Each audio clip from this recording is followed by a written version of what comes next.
Hello, everyone, and welcome to the Survivor Stockwatch podcast for episode 3 of season 41. Drop the one, leave the... You know that. I'm your host, Taran Armstrong, and I am joined today by a wonderful man here, Ovi from Big Brother. How you doing, Ovi? Hey, I'm doing good, Taran. Always the highlight of my day, my week when you asked me to come on here. So I'm really happy to be here and talk about Survivor. Yes. Ovi, you've been a Survivor fan for a while. What's your history with Survivor? Yeah, no, I love Survivor. Survivor's always been my first love, even though I was on Big Brother. I grew up watching Survivor. My mom, she watched Survivor when they first immigrated to the United States. So it's kind of cool seeing some players this year talk about their journey. And so Survivor was really instilled into my life at a young age. So loved it, watched it, auditioned for it. Got far in the process, didn't make it on, so Big Brother worked out. But yeah, Survivor is my first love, and I'm a little biased now, but I like it a little bit more than Big Brother at this point. There you go. All right. Well, we are here to talk about episode 3 of Survivor, and of course, we are all... I'm so happy I'm here. Just so happy that we're here. And so what an interesting episode here. I was really in love with the premiere. I loved the new direction it seemed to take. It was a 2-hour premiere, and I think that's why I loved it. Episode 2, I wasn't as much of a fan of episode 2. I felt like the misdirection wasn't great. And I felt like it was a little too focused on some of the advantages that were, especially the repeat advantages. Episode 3 comes in, and it's also very advantage focused. I mean, this is probably the most advantage heavy episode in the history of the show. There's not a single segment of the entire episode that does not have something to do with advantages, including the immunity challenge, obviously. Yeah. So very advantage heavy. I will say, though, at least for me, the advantages that were in this episode were at least a little bit different. We didn't get the same extra vote one. We got something a little bit different, which I appreciated. We also, I felt like, had some great character moments and some fun things that happened. I probably have more sound clips from this episode than the entirety of the previous 2 episodes. No, I love that. I love that. So I've seen a lot of complaints, and I'd certainly have a lot of complaints for this episode, but I still really enjoyed myself in it. So I'm excited to talk about it, Ovi. Yeah, no, I think just kind of jumping off what you just said, it's been a really interesting season. I think the cast is absolutely incredible, and I think it's been a while since we've had a cast that's so dynamic, fun to watch, who do want to play like you have, and we'll get into a character like Brad, who is kind of the mixture of a little bit of Tony and then some other types of play.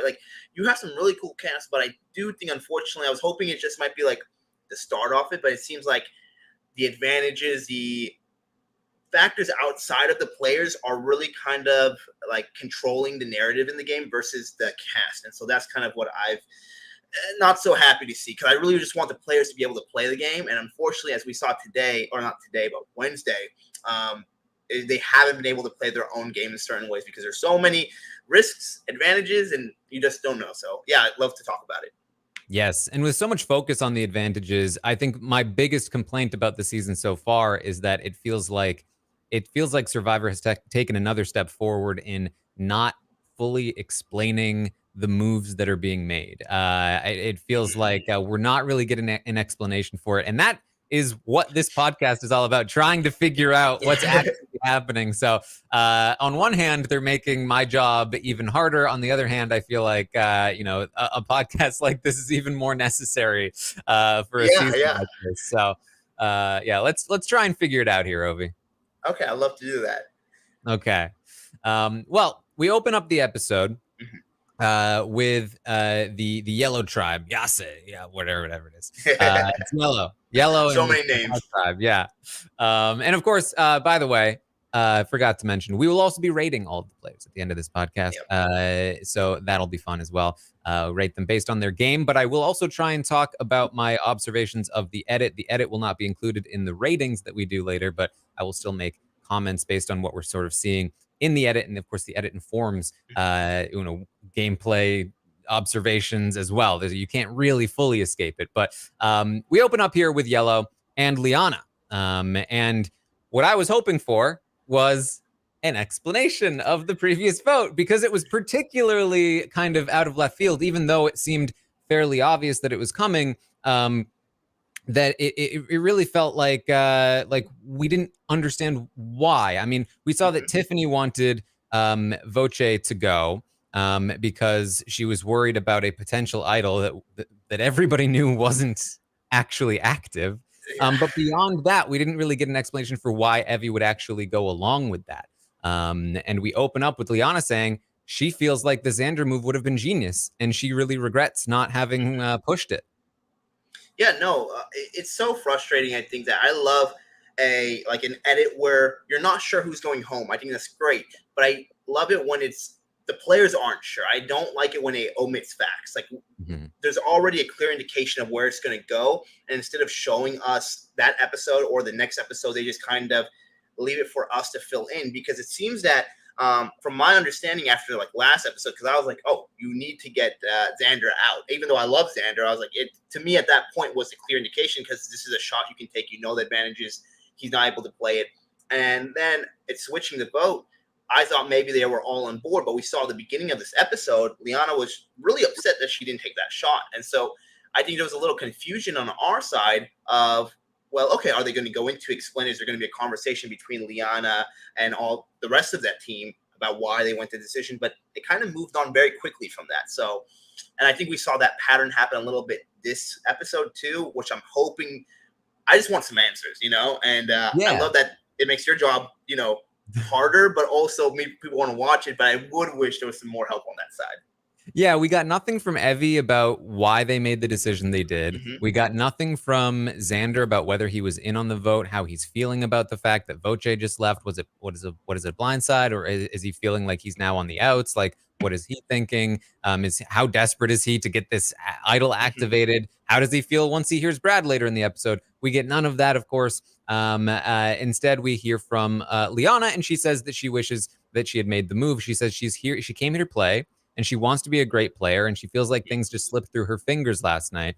But she says she's never going to give up, and there's always an opportunity to flip the narrative. This seems like an important confessional to me, and an important segment, because, again, we're not getting an explanation of what happened in the vote, but we are hearing Liana say that she regrets doing it.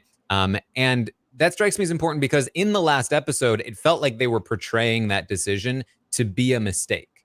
It felt like, and let me tell you, the entire audience was like, what a mistake, which means they got their point across. And it felt like they were angling for that response. And then at the start of the next episode, they're reinforcing it with a player saying that was a mistake. And to me, that signals probably bad things for Evie edit-wise, probably good things for Xander being the mistake, and maybe good things for Liana as the person voicing the mistake. And interestingly, of course, as she's talking about missing an opportunity, she misses the advantage that's sitting right next to her that night. My theory on this as well is that her being this upset was more about her missing the advantage than it was about the Xander vote. But they really wanted to hammer home the point that the Xander vote was a mistake, because she's later, after the advantage is found, going to say, and then I missed the advantage, and that's when she's like really upset. And it felt like that's what she was talking about more so than the Xander vote to me. So, yeah. No, I think that's a good point you made, because she was upset that Tiffany was the one who got it in front of her. She couldn't really take, like she was there the night before, had the opportunity, just didn't realize it. I think it's weird to me because, correct me if I'm wrong, Xander had 0 confessionals this episode, I think, or maybe if 0-1, but there was no, what you would think that him being so close to Voce, him having that connection with Evie, basically from what we see, him being blindsided essentially, but I think he might have been notified prior to the vote, which I'm thinking as well, and I think you mentioned beforehand, but there was no confessional kind of to confirm that. So I think it's very strange that we were kind of left almost a blank, where Evie and Xander were huge characters these first 2 episodes. I think Evie had like 20 plus confessionals in episode 2 versus she had 0 this one. Xander had 0. And so it wasn't really explained how he was feeling. And that's what I want to know, if he felt blindsided about Voce, who was, I think, an incredible character we lost early, but I wanted to see what was the ramifications of that. So we move forward and we see that Tiffany is going to find this another beware advantage. This one is not really hidden at all. It's just kind of sitting there at camp. And she finds it right in front of Liana and Evie. She says that she would not have shared it with them if they hadn't seen her, which I do appreciate her letting us know that. And it says it says that she will need to sneak out of camp that night, get on a boat, and make a decision. Failure to do so will result in the loss of her vote at the next tribal council. So this is this is the alternative version to Advantage Island, where they go on a hike and they make a choice about an extra vote. This is instead sneak out of camp and make a choice about steal a vote. Yeah, it's so strange, and there's just so many advantages in episode 3 that I feel like there's more. Like, I've learned more about the advantages than I have about the cast. Like, it is. I truly need a spreadsheet with me trying to figure out who has which advantage. What does this advantage do? Does it? So if you get a steal a vote advantage, but you can't vote because of another curse of an advantage, what And I love this show. I watch this show quite a lot, I look up, what people are saying. I'm confused. I can't imagine what somebody who's just watching on a Wednesday night turning it on and be like, oh, Jeff said that we're going back to basics. We're going to have, it's going to be really back to survival. Well, I haven't seen one can't be made at all. All I'm seeing is advantages. So, yeah, I just think it's a lot. It is a lot. And again, we cap this segment with the Yellow Tribe with Liana again saying that she's really upset that she missed that. It was sitting right next to her, and she says, maybe that was my $1 million mistake, which again implies to me that because that's the same confessional where she was talking about Xander. It really felt to me like she was mostly talking about missing the idol. She also regretted not taking the shot at Xander, but when she's talking about wanting to be a big player, wanting to do all that stuff, and then caps it off with maybe that's $1 million mistake, it really feels like she's most upset about missing that advantage personally. We head over to the Green Tribe, and JD is doing some impressions. He's doing some impressions. He's going to do a Reem impression, and he also does a Woo impression. So I actually I went and got the real Woo quote. Okay. Oh, okay. So I want to do a comparison. How well do we think he impressioned Woo? Here is JD doing a Woo impression. I bust out my arsenal, which is my ninja stealth mode. I'm cruising to the path, Sonic the Hedgehog style. There's no way he's catching me. Okay, and here is the real Woo. I'm gonna pull out something out of my arsenal, which is my ninja stealth mode. I hightail it, boom, Sonic the Hedgehog style. I'm cruising through the path. There's no way he's catching me.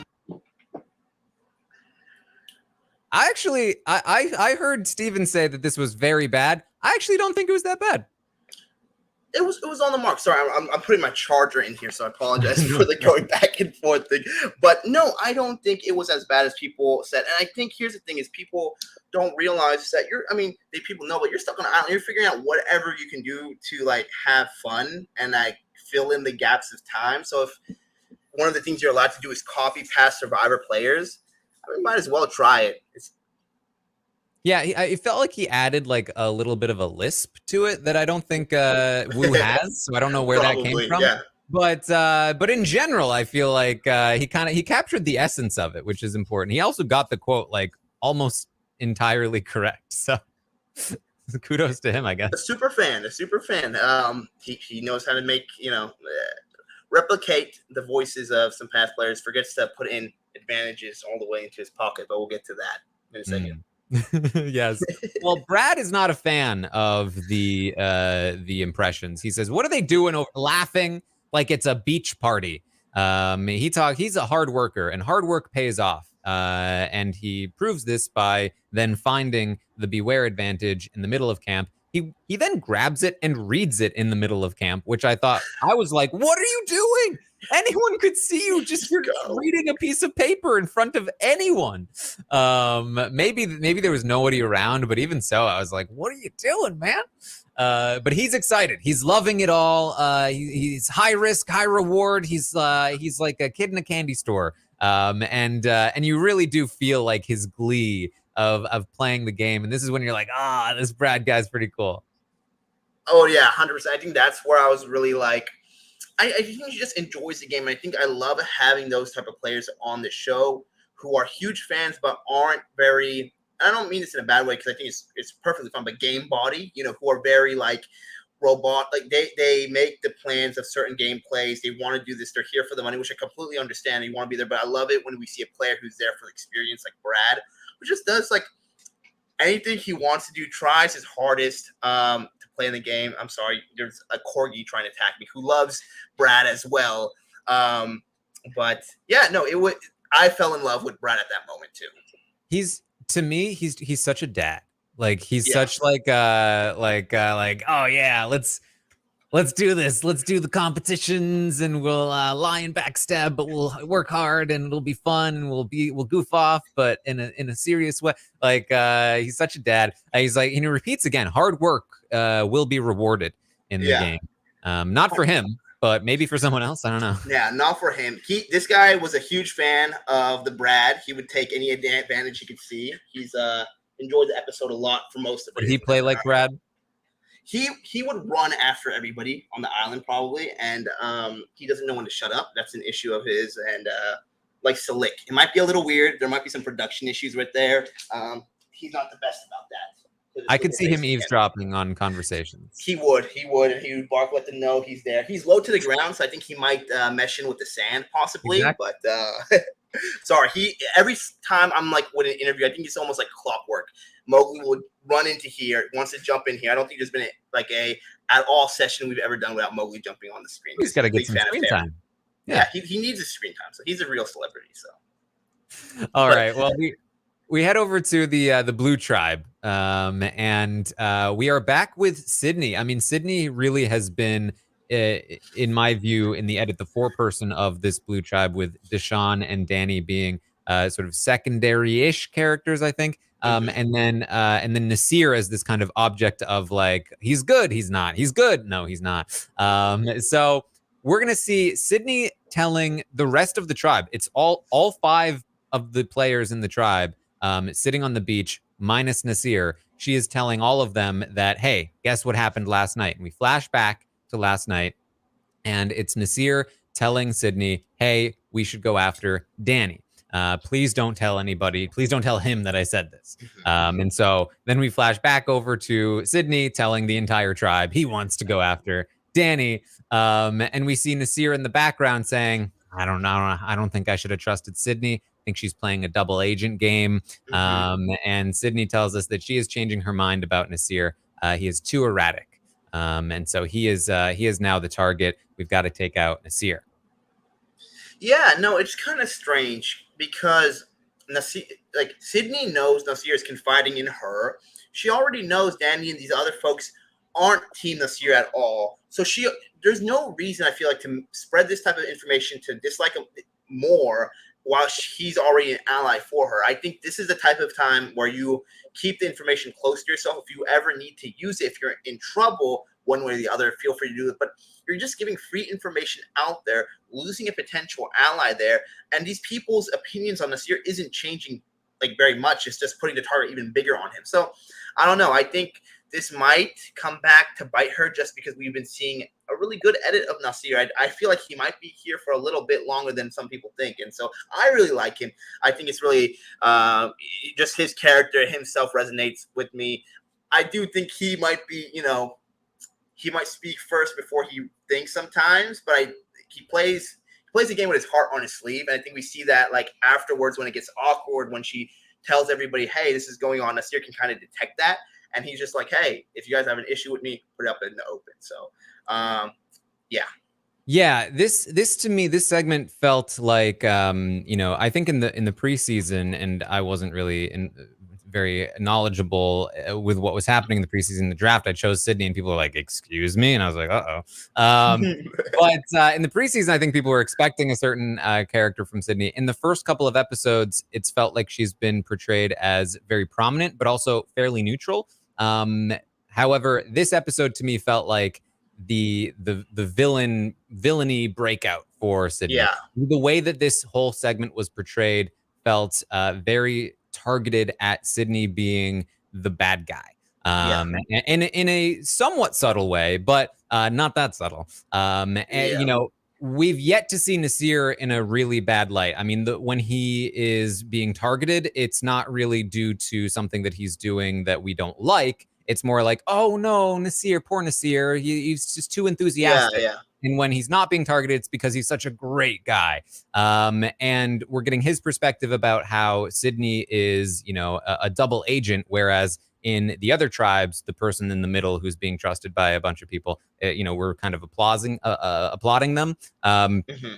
Sydney is like being called sneaky and a double agent, and I think that's in part because Sydney is not playing it as well as Evie or Shan here. You know, by exposing to the entire tribe what she found out about, you know, with Nasir is certainly not a way to make other people feel like they can be comfortable going to her with information. And then also we know from a secret scene last week that that Heather already is not a fan of Sydney. And then we're later going to find out that also Tiffany is immediately not too much of a fan of Sydney. So it does appear to be, I'm not saying that it's like an unfair portrayal necessarily, but it does seem like we are now getting Sydney is a villain. Sydney is somebody that we will be looking at, I think, as somebody that we will see as adversarial to probably the people that you like on the season. And this seems to be the real start of it, as she finds this beware advantage that she actually is not happy about. She doesn't want this. No. Yeah, no, I think she's a smart player, and I think we see that as the way this advantage plays out and how she wants to, like, the way she tackles it with her mind. But the first 2 episodes have built Nasir up as just somebody you want to root for. You know, the whole storyline, even parts where you're like, the way they've edited parts that could be looked at him negatively, they've kind of changed, like maybe him like throwing out names easily, but the show kind of showed like, oh, it's okay, it's just Nasir just worrying about what's potentially happening, you know? And so then you have any character who goes against that is going to be set up as, like you said, kind of that villain archetype that we're going to see here. So we're getting shades of it from this edit so far. I'm not sure how long it goes, but I'm also hoping that it leads to Nasir staying longer. That's fingers crossed for that, because I really do like him. But we'll just have to see. So yeah. So Sydney, I love what she does when she spots it in the middle of camp and just goes, you know what, I'm just gonna go for it, which I think is the right call. Either you're then the one that gets it and everybody sees you and oh well, or you do get it and get away and nobody apparently notices, which is what happened. Because the worst case scenario there is that you hesitate and then somebody else gets it first. Yeah. So I like what she does there. She gets away with it. Opens it immediately, and then afterwards, like, if I had seen that it said beware, I might not have opened it. She does seem to me like, despite the fact that she seems like a brazen player in the sense that, again, she's exposing secrets to an entire tribe, she seems like a very cautious player. She did not want to go to Advantage Island in the premiere. She was like, not me. And then she did not want to do this. And then once she gets to this decision, of course, she's going to immediately say that she's going to choose the TARP, which we'll talk about. So she's consistently making these sort of conservative choices in the game, despite being a prominent figure, somebody that it seems to be somewhat polarizing to the other players, which is an interesting combination that I'm sure we'll talk more about as the season progresses. Yeah, no, it's super interesting the way they are having her come to be, because, you know, things are so changed in the edit one way here. Some conversations are taken from this part. My question, though, for you, Taran, is do you feel, so what we're seeing a common theme is within these advantages, there's some sort of risk. This season, thankfully, they're telling him, hey, beware, there is actually a risk to it versus just kind of throwing it at them. Do you feel that these risks are equal to the reward, or do you feel like they're a little unbalanced or across the board? I just want to see your take on that. Well, so this is an interesting one to me because, you know, once we get to what this actual thing is, you know, I'm sure we'll talk more on it, but the risk to the reward of the idol, finding it that you lose your vote until the merge, unless other people find it and say the code words, that is very harmful to your game. And the only thing you get out of it is an idol that most people probably know you have at that point. Whereas this, you know, this steal a vote angle it basically was like hidden in plain sight. It's you've already it's not that hard to find, and the risk is basically nothing. It's get on the boat or lose your vote for one tribal. Obviously, you're just going to get on the boat, and then once you get there, you have the ability to risk your vote in one tribal, or you can play it safe, choose tarp, and you definitely don't lose your vote. But the reward is a steal a vote, which in some ways is more powerful than an idol on a small tribe. Not always. I think an idol is ultimately more powerful than a steal a vote, but a steal a vote is very, very powerful. I mean, think about it this way, right? If you have a 4-person tribe and it's 3-on-1, you can use a steal a vote to force a tie in that spot. And because you're stealing a vote, I don't know how the revote works exactly, but I guess you are probably more. No, I mean, you're still less at risk than the other people, right? Because they're all voting on you. So the tiebreaker would be between the 2 people that voted on you. So that would be interesting. I don't know exactly how the tiebreaker works. Yeah. I know Brad doesn't know exactly either, given his exit interview. But ultimately, if the tiebreaker works, assuming like the way that you would think, if it's a four-person tribe, 3 people intend to vote on. Let's say it's a 4-person tribe with Brad. I know Brad. Let's say it's Syasset, right? All of the Evie, Liana, and Tiffany vote out Xander, but Xander gets his immunity idol. Or he gets let's say he gets an immunity idol. He gets to play his immunity idol. Sure, that's fine. If they want to, they can split their votes: 2 on Xander, 1 on whoever they want to be voted out. It will, and then Xander can put 1 vote on who he wants to be voted out. Let's say Liana and Evie vote out Tiffany, but Xander wants to vote out Evie. So it's then a tie when he plays his idol between Tiffany and Evie. And then in a revote, they can still kind of control those votes or like force something. Like they can still kind of control who goes out. Whereas if Xander has a steal a vote, he can steal Evie's vote and then put both votes onto whoever he wants, Tiffany maybe, and then it's 2-2. The tiebreaker when they go to rocks is either they flip on Evie, they flip on Tiffany, which they could if they wanted to, or it's between Liana and Evie. Either way, it's very powerful here to have a steal a vote. Sorry for the diatribe there, but no, I love it. I love it. The different dynamics of these small tribes. Being able to steal a vote is incredibly powerful. I guess the true advantage to an immunity idol in this season is that you can still play your idol when you don't have a vote, which is very easy to lose in this season, whereas you can't steal a vote if you don't have a vote. But either way, my ultimate point is the ability to get this steal a vote is massively powerful with nowhere near the disadvantages of the immunity idol. So I would say it is not particularly balanced. Yeah.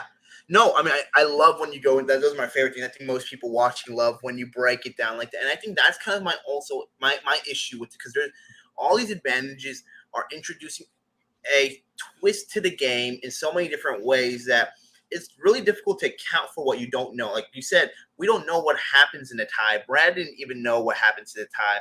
Somebody who doesn't even know this exists doesn't know this could possibly be a circumstance. And I think that's my issue with this season of Survivor so far, is that there is usually going to Survivor, if you're a fan or if you know the game, there's predetermined rules that you can kind of play your social game. You outwit, you outlast, you what's the third one? Outwit, outlast, I'm forgetting now, but outplay.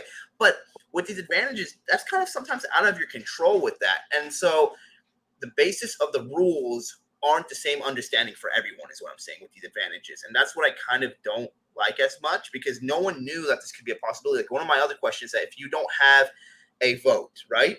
And so since you can't vote, does it automatically become known during tribal council there's one person who didn't vote, and therefore they can suss it out who is it?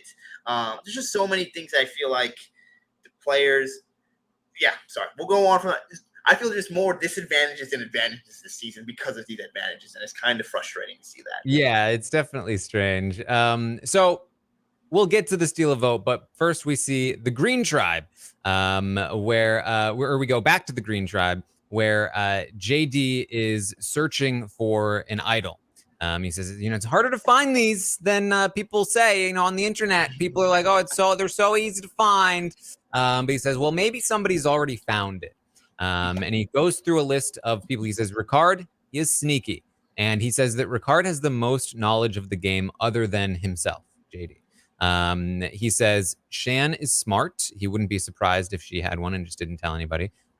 He says Jeannie's always looking. He says Brad never leaves the shelter. But maybe it was at the shelter. And that's when Brad tells us Jeannie and I already found this thing 30 minutes ago. The way they put this together was very strange to me. Like, I don't know why they decided to do a 30-minute flashback. It kind of threw me off about wait, when did this happen? Why are you saying 30 minutes from when?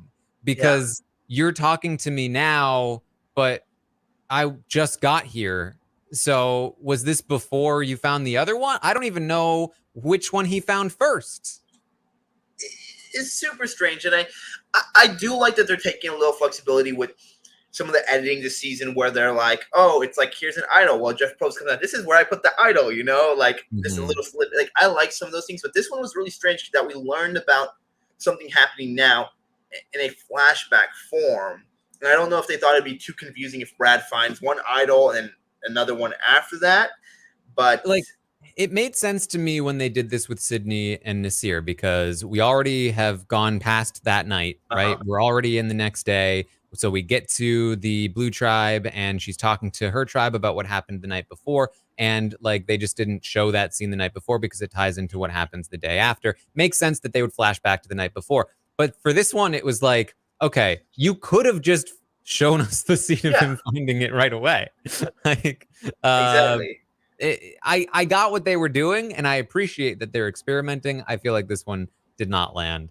The flop, yeah. But Jeannie, finally in an episode, she says that she was there when Brad found this thing. Just she wishes that she found it, but Brad finding it is the next best thing because he's her closest ally. And now we have some information on Jeannie's game, which I'm very pleased about, is apparently that she's very tight with Brad and he's her closest ally. He learns that his phrase is the broccoli one, that I just realized broccoli is just little trees or whatever it is. I don't even remember. Brad didn't know it either, so no one knew it. And he recognizes, oh, Xander said the butterfly one. I thought that was a cool moment. I did like that part that they put in there. They're like, oh, wait, Xander. And so I think that was, and it makes me hate it and love it at the same time, because I think the producer watching, they're like, yes, that's exactly what we were waiting for. So one player to realize that Xander said that before, that was the moment they put these really weird concoctions of words in there. But man, it's just such a, I don't want to say stupid, but it's such a difficult way to win an advantage that by the time 3 weeks, 4 weeks, Xander's going to go through the whole damn game without having a vote. And he has to say this stupid phrase every time. I feel like it should just be said once and boom, you're set, you're good. And maybe at the last time, but it was very interesting. I like how he found the idol and everything like that too. So now he can't vote. And he says he feels bad for Shan that she's been looking. She's been, trying so hard to find this thing. He says Shan is his number one with him and Jeannie. Him and Jeannie, their number one is Shan. We're going to hear from Brad in his exit interviews that him and Jeannie were super tight, and they were a very visible pair on this tribe, and that they were essentially trying to court Shan to join their end of things. That in the first tribal, it felt like essentially a 4-person thing that they had going on. Brad, JD, Jeannie, and Shan. And that we'll get into his exit interview more, but that now he feels like he's not sure where Shan stands, and he is trying to win her over by telling her about these advantages that he found. So he tells her about both of the advantages, and she says, this makes me feel like I'm his number one. And now I have to consider if I want to keep him around. Now we know that in the first tribal, she very seriously, it seems, considered flipping the vote against him. And then in the following episode, she ratted him out to Ricard. And now it seems like she might be changing her mind based on the fact that he's telling her this information. So when we get to like, was it a mistake for Brad to tell Shan this information? I'm very curious to eventually hear from Shan about like, was she targeting him prior to this? Would he have left if he hadn't said this? Did she consider keeping him because of this? Because how it's portrayed to us is that she kind of almost didn't vote Brad out because he shared this information, but ultimately stuck to what she had already been planning to do, which was vote Brad out. But either way, now she knows all about his advantages and disadvantages and all of that. You know, we're again going to see that that's not great for you when people know that you're helpless. Yeah, no, I think, you know, it's one of those tough positions. And I was reading somebody talk about it that, you know, there's a weird, like, there's two parties. I feel like people who feel like you should tell idols are a good way to gain trust with somebody or some sort of advantage with somebody versus you keep that all to your chest until you have to. And I think in this situation, I understand wanting to gain the trust of Shan. And logically speaking, she might have thought, like, especially in these smaller groups, these type of advantages will be really helpful going into the merge. So having that in mind, but at the same time, I don't think, same way with Xander, you should share the disadvantage part of it where you can't vote. I think that then makes you look as a sitting duck then, essentially, that you can't help them currently, and they might be able to take the shot at you. So I wish he just told her if he was going to tell her anything, one of the advantages that he was going to go to this island, and even if he's going to tell him about the vote or like that special immunity idol he was going to get, he could have left out that he doesn't have a vote. He just has to say, like, when I speak it into existence, it'll happen, you know? So, because you can't lie. Forgive me if I'm wrong, but on specific, I'm not sure, it might be very different for Survivor, but can you lie about your powers or you just can only omit what's going on? I believe in Survivor, you can like completely make up whatever you want. So on Big Brother, gotcha. You're not allowed to, if you have a power on Big Brother, you can't pretend it's something that it's not. Just because of how like Big Brother works, there isn't like a paper to share and like there's no way to confirm that power. But on Survivor, I believe, and you know, I could be wrong, but I believe, because I think Tony did this and I think other people have done this, I believe you're able to basically claim that it works however you want. But the big sort of caveat to that is all someone really needs to do is say, well, can I read the paper? And you're, well, I already burned it, or like, and then you're kind of in trouble. That makes and then I believe that there was one time Abby Maria tried to get Jeff to like back her up about something that she made up, and Jeff was like, I'm not gonna help you lie. That's not gonna happen. So I believe that's how it works. So yeah, I think he could have showed her, like, flashed her the paper and been like, hey, I've got it, I found the idol. And then maybe then she's worried about putting votes on it. Maybe that she thinks she may split votes, or maybe she can't split votes, and maybe at that point she actually does flip. Who knows? But it's definitely I think the vulnerability, it's what Xander did and he survived. But I think, again, like, the opportunity is there. You kind of have to take that shot. Exactly. Especially when it's tough, especially when you realize that he has two of them. One is something, two, and it's only been 7 days into that game. Like, maybe in 3 days he's getting another one, in 4. So it's genuinely dangerous because people who find advantages tend to find more. And so if you've found somebody that's now found 2 advantages, keeping them around, especially as an ally, means that they're probably going to continue to accumulate those advantages, which means you're not going to. You're not going to be able to find those things. And it's the same thing with Xander. Like, he had the extra vote, and then he got the beware advantage. And it's like, he's probably going to continue to find things. And if you want to be the one that finds things, you kind of got to take that person out, in the same way that if you want to win challenges, you got to take out the person that's beating you in them. So it's time to sneak off. And it's pretty quiet on blue and yellow, but over on the green tribe, Brad decides he's going to Ferris Bueller it, and makes up a fake body so that nobody will notice that he's gone. And I got to say, my initial reaction to this was, this is hilarious, but I actually felt like this is, I think, more dangerous than just leaving camp. Yeah, Right? it's Because if you just leave camp, like, and somebody notices that you're not there, like, are they gonna stay up until you come back and be like, I'm gonna wait and see where? They're just gonna assume that you like went to the bathroom, yeah. and they're gonna fall back asleep, and then you'll probably be back by the time they wake up again. And you know, worst case scenario, you're like, oh man, yeah, my stomach last night. Oh god, I was up all night. You know, go back and forth, going, you know, to the bathroom, whatever it is that you need to say. Whereas if somebody looks over at Brad's fake Brad and goes, that looks a little weird to me, and then what moves over, or maybe they want to say something, Brad, maybe they get up and have to go to the bathroom and they walk by it and they notice that there's a fake body. Now they know for sure that something is up.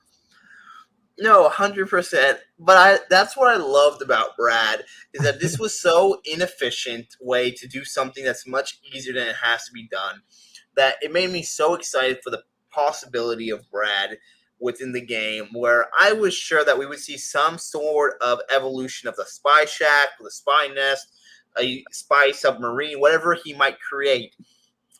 Brad, man, it's just super, yeah, exactly. Much more risky than it had to be done, but I think that we just saw flares of Brad's personality, and I don't know if it was just like they only had footage of Brad for this episode, so they're like, we got to make it work.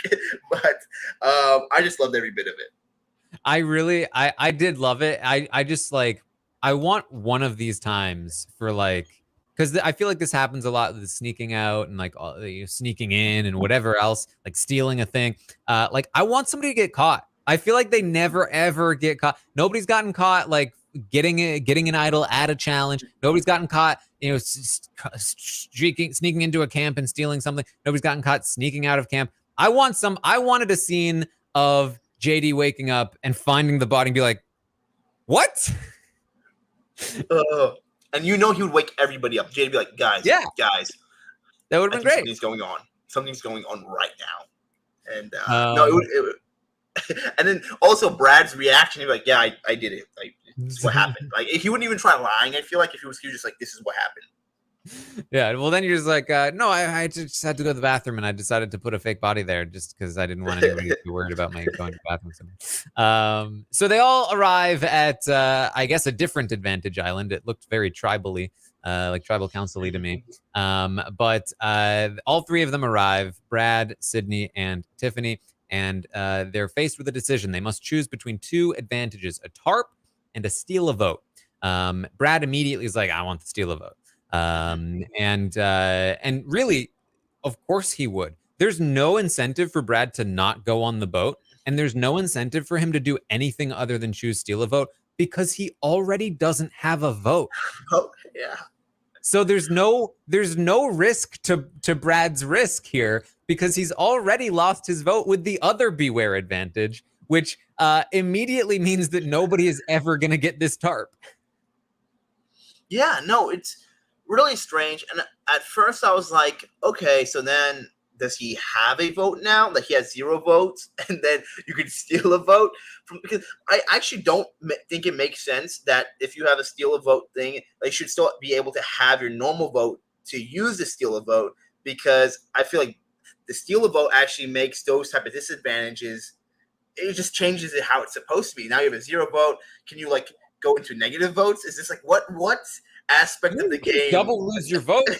Can you? Yeah, have negative votes. But no, I think that I think because we've seen this a lot. Like, why does he lose his ability to steal a vote if he doesn't have a vote? But I think that we're sort of like looking at it the wrong way. I think production looks at it like you have lost the right to vote rather than you have lost your vote, as if you have one and you've lost it and now you have 0. It's more like you are not allowed to cast a vote at tribal, which means even if you stole one, you'd still, and then had 2, you're still not allowed to use those 2. Yeah. So I think it makes sense if you think about it in those terms. No, it does. But what would be really fun, and it'd be way too complicated. But actually, if you can, like, say if I can't vote, you have the vote. I still steal your vote, but now I'm unable to use that vote. So then it cuts out a vote, like a vote negator. You know, that would be kind of cool. That genuinely, like, I think that that given that thought process of like you're just not allowed to cast any votes, you should still be able to steal somebody's vote away from them, even if you can't cast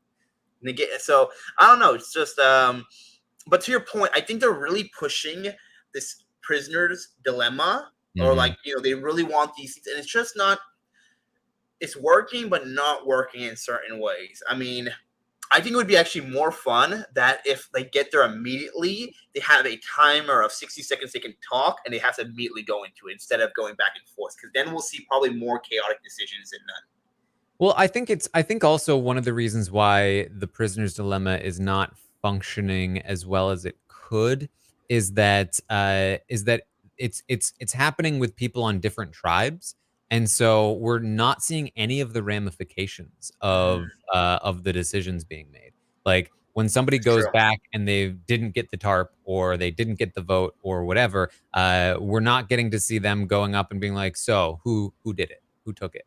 Right? Because they can't communicate anymore. So I think that that's part of what's kind of like putting a damper on these. Because I do think that prisoners' dilemmas are very interesting and can lead to good things, but I don't know that it's worked out super well so far. I love that. I think that's really interesting that you put it like that. If it was from the same cast, then there's like social ramifications from kind of pushing on somebody to be like, I'm going to actually do this, like regardless of it. But and if anything, it might be even weirder if you come back to the camp with a tarp, because they're like, wait, how did you get one in the first place? And this goes back to the other issue that tarps are so important because this season, Jeff talks about a lot, is like never before, very bare bones.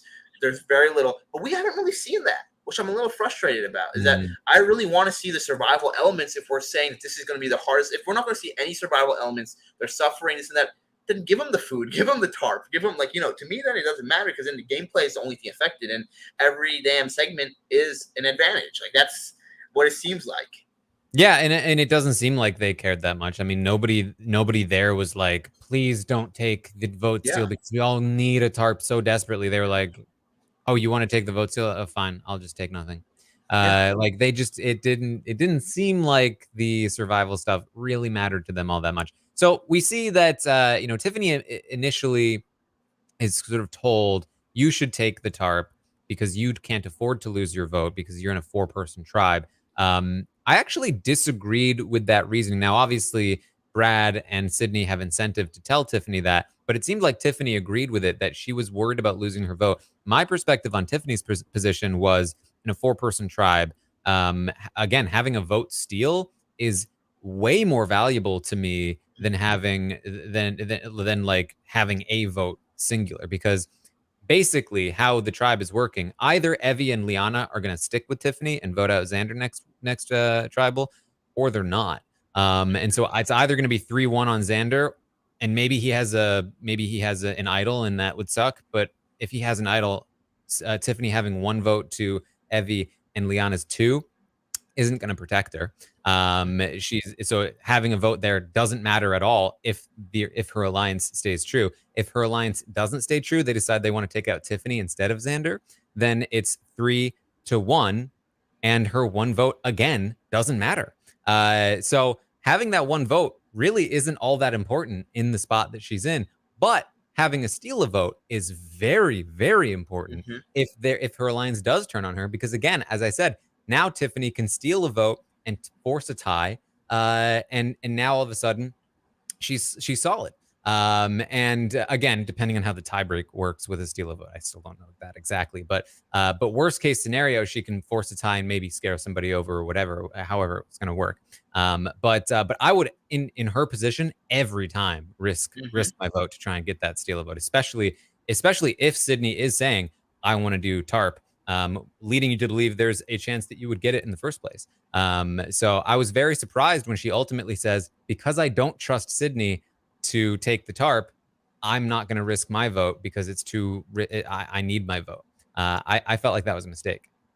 Yeah, no, I agree completely, because I think only in this situation, when it's 4 people in a tribe like that this is actually like you do need to take the steal a vote, because in this circumstance is that it doesn't matter if you have a vote or not. If your alliance is not with you, like you said, you're going to go home. Steal a vote is the only way to at least ensure that it's a tie or somebody else goes home.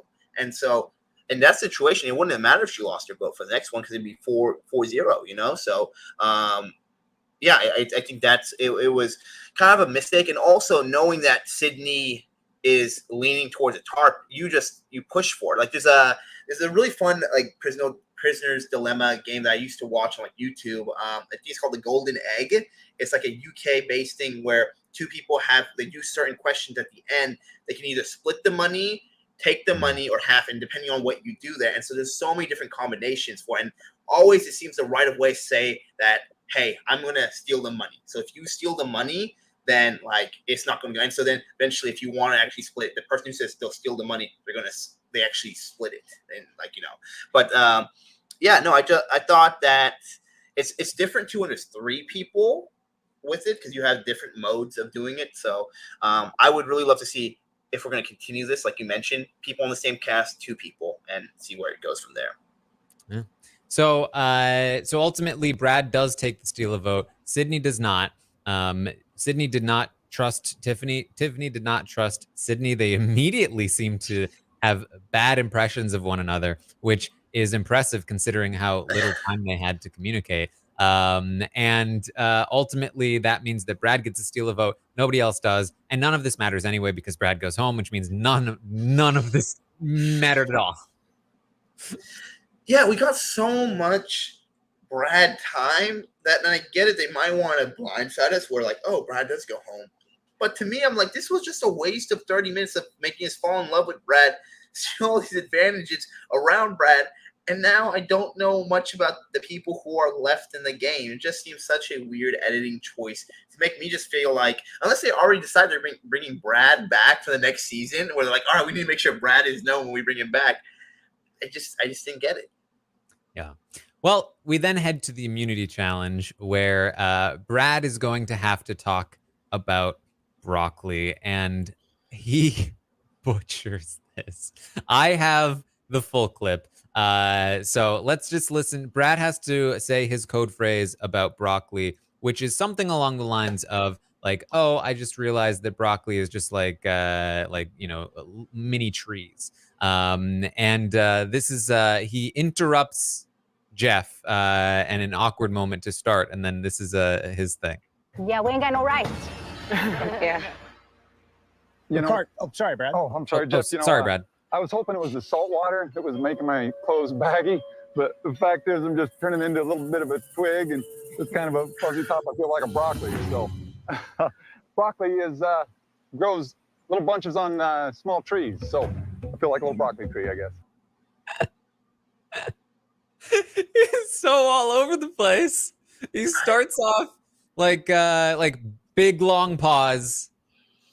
Oh yeah, and then Jeff was talking. Oh, sorry. I was just gonna say that I thought it was the salt water that was making me seem so sick, but I'm actually like a twig with like a fuzzy top, just like a little broccoli. And you know, like it's like I'm seeing broccolis everywhere, and broccolis are like, you know, it's just like I'm just. And the thing about broccoli is that it's just like a tree, and I'm seeing trees everywhere, and I'm just like a little broccoli. Like, Oh, poor man. Like, I mean, I get it. I've been up in stage before and like tried speaking, and whatever I want to say goes like literally the opposite way. I'm like the type of guy who practices something I have to say. Even if it's just like, good morning, y'all. Hope you guys have a good day. I practice that 1,000 times. So I felt for Brad in that moment, but man, it was so tough. And there's like a pan to Xander while he's just like, Yeah. I think this is the cue. so Xander actually does exactly what we talked about last week when we were talking about how Xander should approach this. We said he should just say, "Remember that time I said." Can you believe how out of it I was? I even said this thing about butterflies. This is what Xander says. All you can do out here is introspection. I mean, all we got is time, and I know I probably sounded absolutely delirious talking about how I truly believe that butterflies are dead relatives saying hi. Wow. And Jeff, of course, is just loving this. Jeff is just like, "Oh, you have something to say, Brad? Oh, Xander, do you have a response to that? Oh, you guys are so weird." It's so funny, and I here's the thing is like I have to give props to Xander because I think he handled that, like you said, in the best way possible. Mhm. And I'm really curious that when you do your interview, talk to him or whatever, I really want to know, did he practice that? Because I feel like he went into that like competition literally practicing how he's going to be like reply. Because for me, if he did like off the cuff, props to you, Xander, because it felt like he had that down bat. He was just like waiting for the moment, and he's like, okay, weird, but that's my moment. I'm gonna do what I said. I'm gonna, it's like the class assignment. That one kid who does all the work, and you're like relying on him, and then it's the person who does it before the night of me, who's just like note cards, and you're like, hey Taran, and Taran's like, yes, this is exactly how That's just kind of how it went. Yeah, and what I love about this is that he manages to get the phrase said a second time, while at the same time sort of like erasing part of the weirdness of the first time. Like, can you believe how delirious I was when I said that thing about butterflies? Which makes him appear to be not quite as goofy as he seemed, I think, the first time, while also getting the phrase in a second time. Perfectly done. And then during the challenge, they had a moment here where it's a little hard to hear, but Xander and Brad are the last two on the platform. And Xander says over to Brad, I like what you said about broccoli. It's horrible the way I said it. I like what you said about broccoli, bro. Oh, but it was horrible the way I said it. Yeah, I'm with you. Oh man, it was so funny. But as I'm listening to this, and then you can see him, no one says the third one because no one's found it. No one will ever find it. It hurt me realizing Xander recognizing, wow, I have to do this again. Figure out some way I can do this. And it just sucks because everyone who knows, like Evie, everyone on his tribe who knows what you have to say now knows Brad had it. Like, no one's going into this merge, if there's a merge or whatever, without knowing who has these advantages. And I wish it was just something, I get it, it's for like, they wanted it for the TV viewer, like for the viewership of like, it's funny to watch this, but I do wish it was like, maybe do a somersault into the water, something that it doesn't show up all your cards. That's, 3 somersaults. I don't know, something that Xander can do or somebody can do that doesn't have to be say the same thing. And now the whole tribe knows, oh, each of them had it, so. Oh man, it's tough. I can't imagine how they're gonna say it next week, and maybe Xander's just gonna give up. He's just gonna be like, no, because like, and Jeff's gonna be like, Xander, do you have anything to say? And Xander's like, no one said anything. I have literally nothing to say, Jeff. And Jeff's like, no, feel free to talk. I think that I'm gonna have to start incorporating code phrases into this podcast. So I just thought of this idea. Next week when we do a podcast, I'm going to coordinate with my guest ahead of time, and we're gonna have code phrases that we need to say to each other at some point in the podcast, and then you guys have to figure out what the code phrases are. I love that. That is such a good one. It can't be too ridiculous, but maybe a little bit ridiculous. I feel like I do say ridiculous things on occasion, but I don't know. We'll see how it works. I love that. That's a really good one. That would be really fun, actually. All right. Well, really yeah. Jeff would love it. Jeff probably would be like, Taran, do you have something to say? Yeah, Jeff would be like, you guys are so weird. Weird. Oh, like I made you say it. Yeah, why don't we redo that one more time, actually? Jim, can you get this angle? All right. So we get to, of course, the Green Tribe ends up losing because JD's trying to do some layups, and he just tanks it here. And Jeff says, sorry for you. Ooh, sorry for you. And we get to the campaigning segment where Brad tells us he's lost his vote. But hey, JD is always overselling and underperforming. He pitches it to Jeannie that JD should go.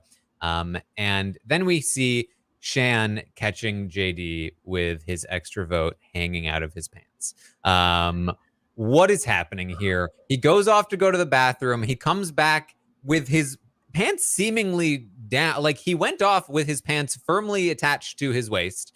And he comes back with his pants. It looked like he was still pulling them up as though he was like walked as though he walked all the way back with his pants down and was just now pulling them up. And he had the extra vote in there. Like, why is his extra vote in his pants? Why are his pants down? I don't understand what's happening here, Ovi.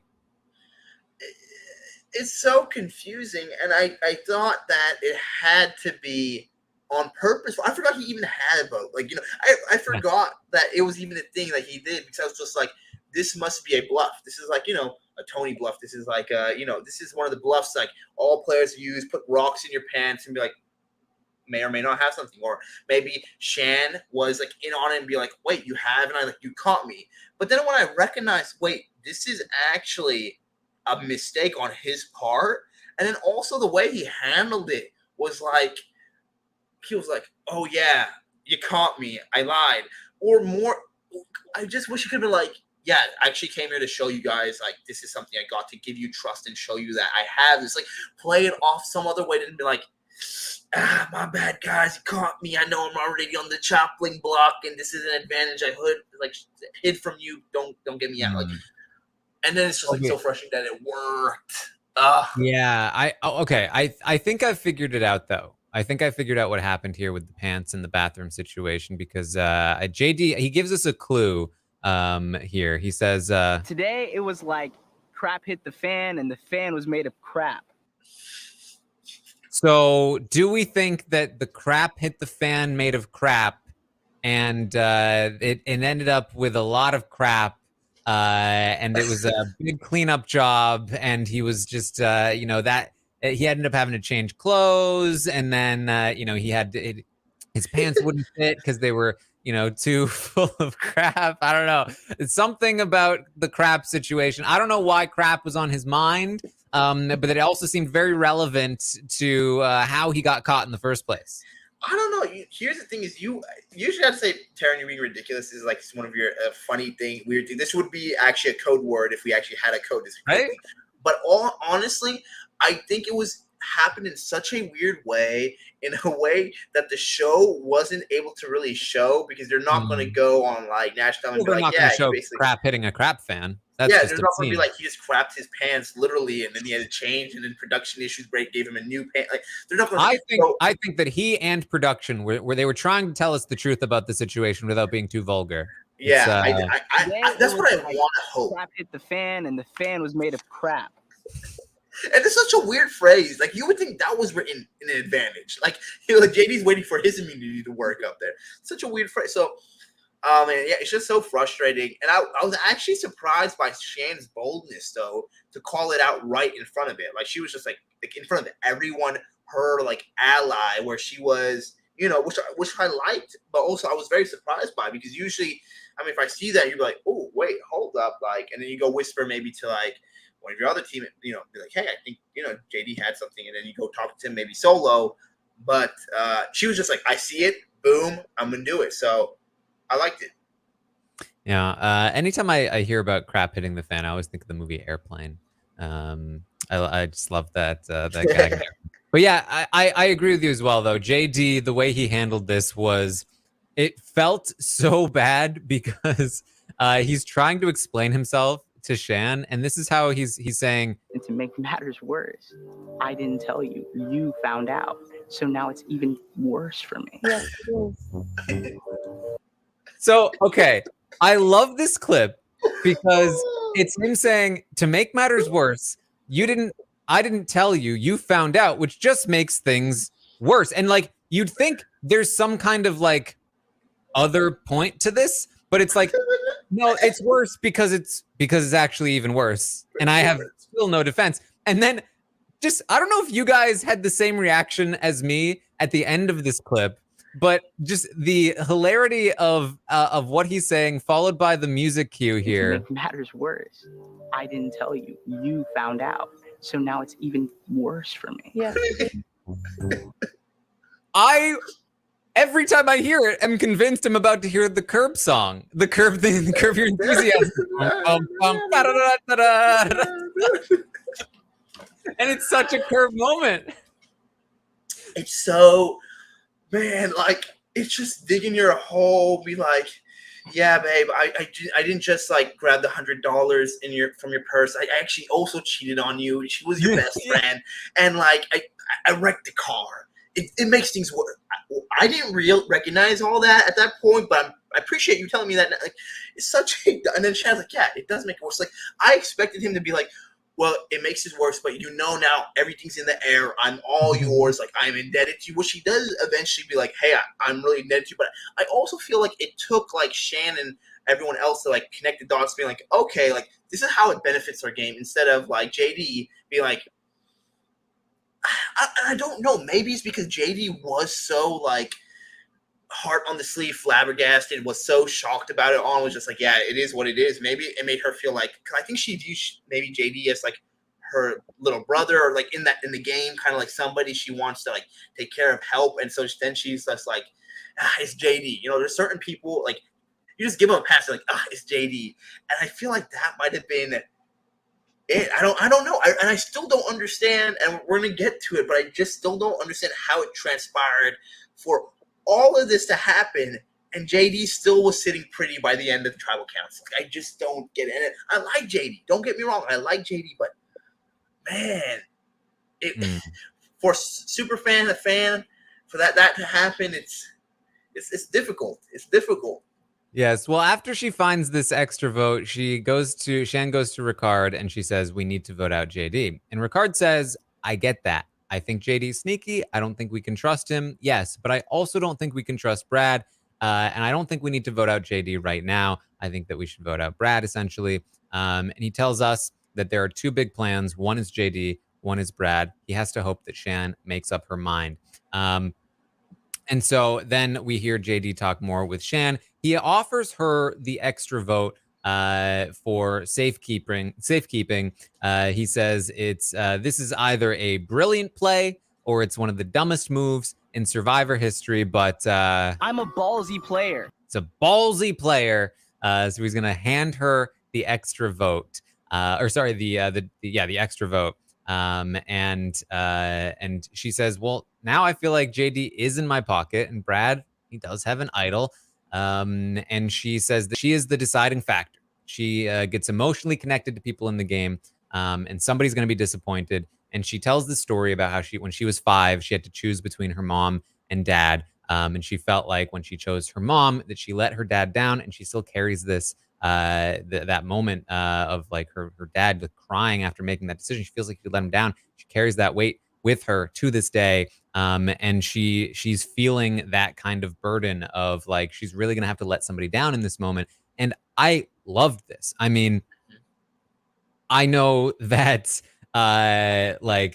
I know that I can relate to a situation like that. I know that a lot of people can relate to a situation like that. It's a very unfortunate situation that a lot of children get put into. And on top of that, it does, I think, help illuminate the real weight that is accompanying these kinds of decisions that are made on this show. We talk about it like it's a strategy game. It is a strategy game. We talk about it like it's a game, and it is a game. But it also can hurt. It can hurt to be betrayed. It can hurt to betray, especially for somebody, I'm assuming, like Shan, who is, a pastor who's used to having people put their trust in her, who's used to, who knows how to relate to each person on an emotional level, who has gotten and obtained the trust of every person and is now going to have to break that trust. I love hearing about this. I wish that we heard more. And I think that part of this too is that like she's very eloquent in her explanation of why this is painful, as opposed to just like, oh, it sucks. But I really, really liked this part of the episode. Yeah, no, I mean, I think there's a right way and a wrong way to humanize cast members, where they're like, sometimes it's super obvious, like right before somebody's about to go out, they're like, all right, let's put like a quick segment between them and like why we love, like, oh, you love your mom, and here's a whole segment of why, and then boom, they're out. But I love when it's done right, and I think that's done wrong, because then you're just like, oh, wait, like, why did we get that right before they leave? I love when it's in tune with the narrative, why they made their decision, who they are, and why this decision is so difficult for them. Like in this specific time, like Shan is really struggling on what to do. She talks about what happened in her past, her history, and then we're given an insight of the character, the person who Shan is, and that helps us understand why this decision is so hard for her now and possibly later. So, yeah, no, I really enjoyed that part. All right. Well, we get to Tribal, and it seems like there is some beef here that exists between Ricard and Jeannie. The fact that she voted him out in the first Tribal, that he still remembers that, and she does not appear to be that apologetic either. JD says that he has dropped people's trust crystals, and he hopes that they don't drop his. And Shan says that In a game like Survivor, relational stock is hard to rebuild once it's gone. Relational stock. I think we're gonna have to add that as a factor in the Stockwatch here. How much relational stock do they have? I did like this. JD says, getting me out now would be like scratching this mosquito bite on my leg. It's short-term relief, but in the long run, it's not going to work out for you. Between the crystals and the bug bites, he had all kinds of metaphors for why he should stay in the game. Yeah, no, he definitely did. I wanted to see if the crystals, like he always talks about how he's like a huge like basketball fan and everything, and I wasn't sure if like the crystals were like the Kevin Garnett type of thing. Like, you know, Kevin Garnett always kept his crystals with him. He always talked about like if he broke it.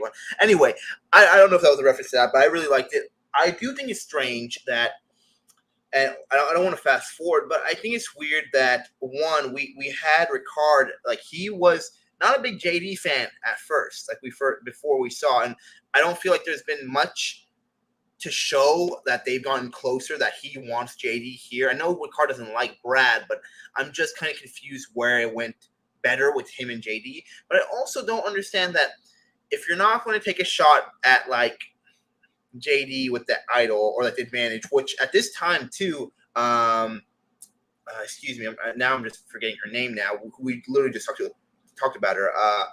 Shan. When she got the advantage, like the JD gave her the advantage to keep, and so now she has to hold on to. And so now, why isn't, if she doesn't want to get rid of JD, say, and she doesn't really want to get rid of Brad because he's really in her corner, why not get rid of Jeannie? That somebody is, you know, because Shan now is in the middle of it all. She has Ricard connected to her. She has JD connected to her. I would still argue you should get JD over Brad because JD is close with Ricard. That then makes Ricard her own. But if you're going to still do that, the only person you're not super connected with is Jeannie at that point, who Ricard already doesn't like. Brad probably would have just tried saving himself if he knew that was the situation. I think JD was just ready to like do whatever Shan said.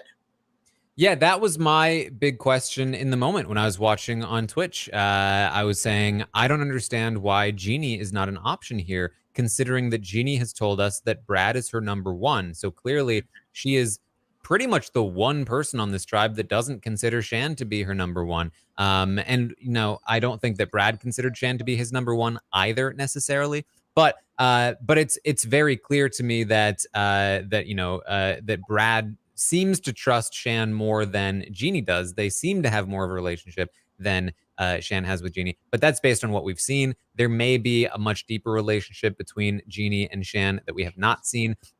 So that's hard to judge properly, but that was the obvious sort of explanation to me, is just keep both JD and Ricard, or JD and Brad around, especially if they're going to be gunning for each other still. And you can use either one of their advantages at any point. It felt like the right call, but we're not really, sort of like able to see all of the intricate sort of relationship dynamics going on in this tribe. I know that, Shan had told Ricard in the previous episode that Brad was eavesdropping on him, so I'm sure he was already like not really trusting of Brad either. It seemed like of all of the people on the tribe, again, Brad and Jeannie were a very obvious duo, so it seemed like one of them had to go, which is why I think Ricard was like, we're not going to take out JD, who's by himself, when we have Brad and Jeannie as a pair. We need to take one of them out. And now that they know that Brad has these advantages, it makes sense to take out Brad over Genie because Genie can't really retaliate, whereas Brad might be able to if that idol activates and he gets his vote back and then steal a vote. That could be very dangerous for them. So for all of those reasons, I do think that the ultimate decision can make some sense with some assumptions. But what doesn't make sense to me is why they would ever even consider getting rid of JD at that point, unless they were like, unless again they must have had, or Shan must have at least had a very good relationship with Genie. I have to assume that she did, because otherwise that should have been the obvious vote prior to Brad getting those advantages, or at least it seems like it would have been. So I think that there's just so much that we just don't know, unfortunately, that I really wish we knew more about. We still have very little knowledge of Genie or what her relationships are with anybody other than Brad, and now Brad's gone, so who knows? She looked pretty upset after the vote read, so we'll see where that goes. But definitely a lot of stuff to consider. Yeah, no, I mean, it was tough because I think I still am in the camp that JD, for Shan's game, she should have kept Brad because Brad obviously showed more loyalty to her. He can't vote yet, still has those abilities. Considers her an ally, and then Ricard is probably going to be the next to go before Shan, if anything. But my issue, I think, also is that when you're in the 3 tribes, right? There's going to be either some sort of merge, something's going to happen. You're already losing numbers. You already know one tribe hasn't lost a single person. These advantages are your best bet to go into some sort of form of merge, to be insulated, to have these big hitters next to you to point out, like, he has an advantage, he has an advantage, I'm good. Like, you hold all this information now. So, I don't know. I mean, somebody who has 2 of those things is very scary, definitely. But early game, I mean, you could counter it. You can argue against it, too. And I'd be really interested to hear what you say. But I think early game, having a close ally have strong advantages can be more of a benefit than an enemy, you know? Like, it's I don't know. I don't think they're going to, if he, because Brad really, like, confided in her that I have both of these. So that was why I was just kind of confused, I think, especially that, like, she also had JD's split advantage, like, to hold. And she gets JD out. And JD's not going to jury. Like, it's definitely a moral decision and might make you feel bad. But as a game wise, now you have JD's split vote. You have somebody who already confided with you, doesn't have a vote yet, but also has 2 advantages potentially. Ricard on one end, and then, like you said, we are supposed to guess from what we think that she and Genie have some sort of good relationship. So I don't know. I still think it might have not been the best call to keep JD. I think there might be a few more fumbled bags, but we'll see. Yeah, I mean, ultimately the call here, and the reason I'm not a huge fan, again, I can see why it may have made sense, and I can see why it actually may have been the best move, but the way that Shan is set up in this tribe, you know, to me, the big thing about why I don't love this as much as now, last episode, Evie makes a move to take out Voce. But it seemed like afterward, Xander may have actually been on board with it. We still don't know if he was or if he wasn't, but it seemed like he might have been. It's very clear to me in this episode that Genie is definitely not on board with the move to take out Brad. She is very upset about the fact that Brad left. And so that means that Shan very obviously took sides.